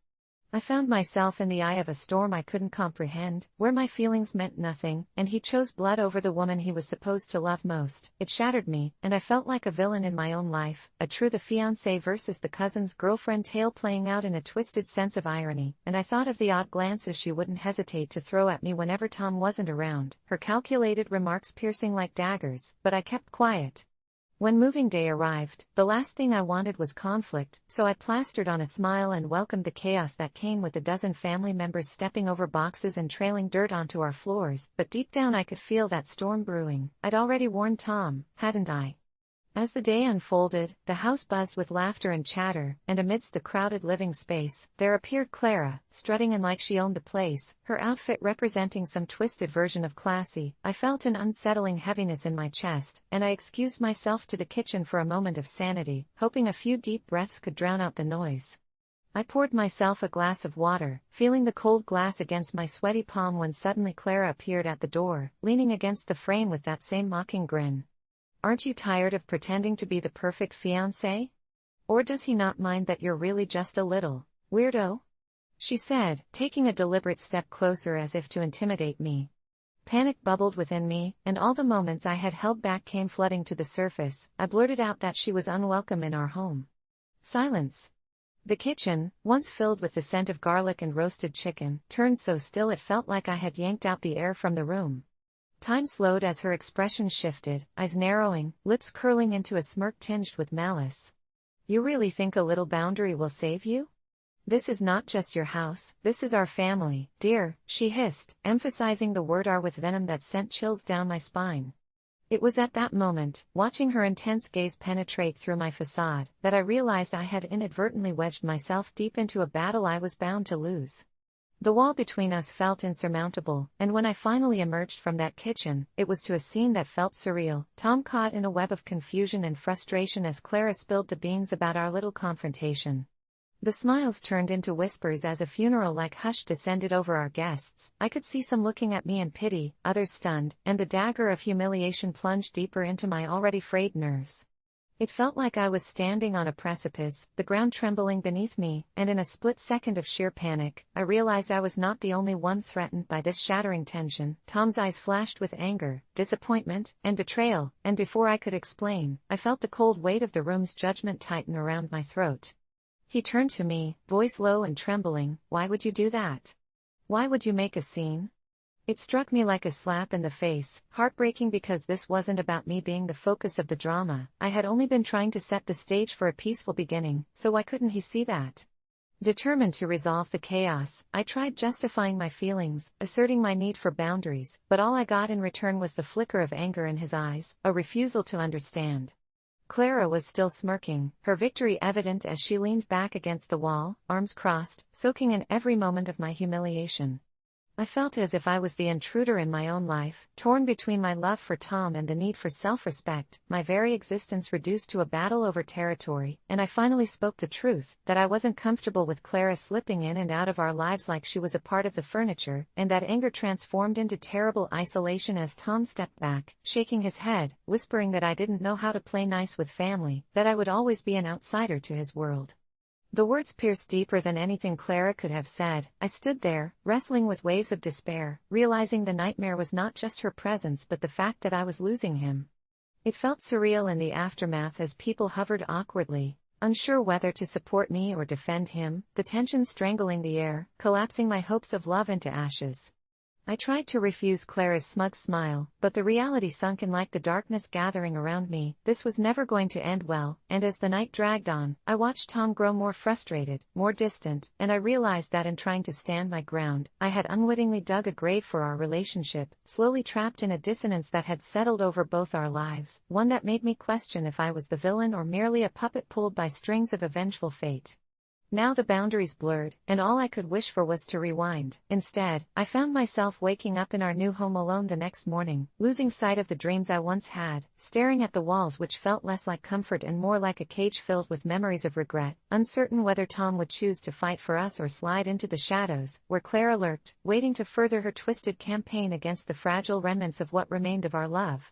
I always thought high school drama was exaggerated in movies, but nothing could have prepared me for what unfurled one fateful Friday afternoon as I shoved my books into my backpack with trembling hands, my mind racing with anxiety over the upcoming prom. I had a casual friendship with Ethan, a guy who was smart and funny but had prolonged his geeky phase through all 4 years of school, and though he had a crush on me, I could never consider him as a prom partner, not with there being a big social hierarchy that I was desperately trying to navigate. It was already bad enough that Jenna and her clinging normie crew were constantly whispering about me, labeling me the loner who dared to choose her own path outside of their cliques. It was just supposed to be a night of fun and dancing, but I couldn't shake off the pressure of finding the perfect date to prove I belonged. As if the universe were mocking me, my phone buzzed with notifications, each one signaling a growing storm, Jenna's endless posts on social media revealing her preparation for the big night, and my heart sank as I saw her prime date, a popular guy, laugh and bewitch everyone with his charm. That morning, I had finally made it clear to Ethan that he wasn't my type. I had taken care to soften the blow but left him crushed nonetheless. Then came the worst part. His mother decided to confront me. She found me waiting at the school gates, her eyes sharp and probing, like those of a hawk who has spotted something amiss. My son told me you've decided not to take him to prom, she said, her voice laced with aggression. I offered her a polite smile, trying to diffuse the rising tension, but she bulldozed right through it. You need to look at your own choices, she insisted, drawing nearer, the scent of her cheap perfume wrapping tightly around me, like a noose. I could feel myself becoming dizzy, trapped in a suffocating spiral of anger and fear. The nerve of her, accusing me of ruining her son's prom when they hadn't even asked themselves the question that mattered. Why would I choose someone who spent most of his time obsessing over comics and video games? Listen, I managed to say, my voice steadier than my shaking hands, I'd for telling you to look at your son before blaming me. He's sweet, but he deserves someone who cherishes him, not just someone looking for a pity date. Time felt suspended as silence enveloped us. I braced myself for the explosion, my heart hammering in my chest, but just as her mouth opened, I caught sight of Ethan watching from a distance, his expression unreadable, a mix of shock and sorrow. Something in me broke at that moment, my conscience screamed at the pile of unnecessary blame heaped upon me. But then the mother hissed, "Don't think for one moment that this is over. You will regret this." The ominous chill in her tone cut right through my initial bravado, leaving an unsettling knot in my stomach. I left school that day haunted by my words, wrestling with fear that I'd crossed an unseen line, and as promised, the worst followed. First it was small things, a flat tire on the way home, bizarre coincidences that felt like the universe was suddenly aligning against me. But at prom, things escalated viciously. Jenna and her gang surrounded me, each pitiful story swinging like a pendulum, as they mercilessly dissected my past choices in the light of social media turmoil, revealing the ugly underbelly of high school politics. I felt like a pariah, watching them tear down everything I thought I'd done right, with every smug remark layered with laughter.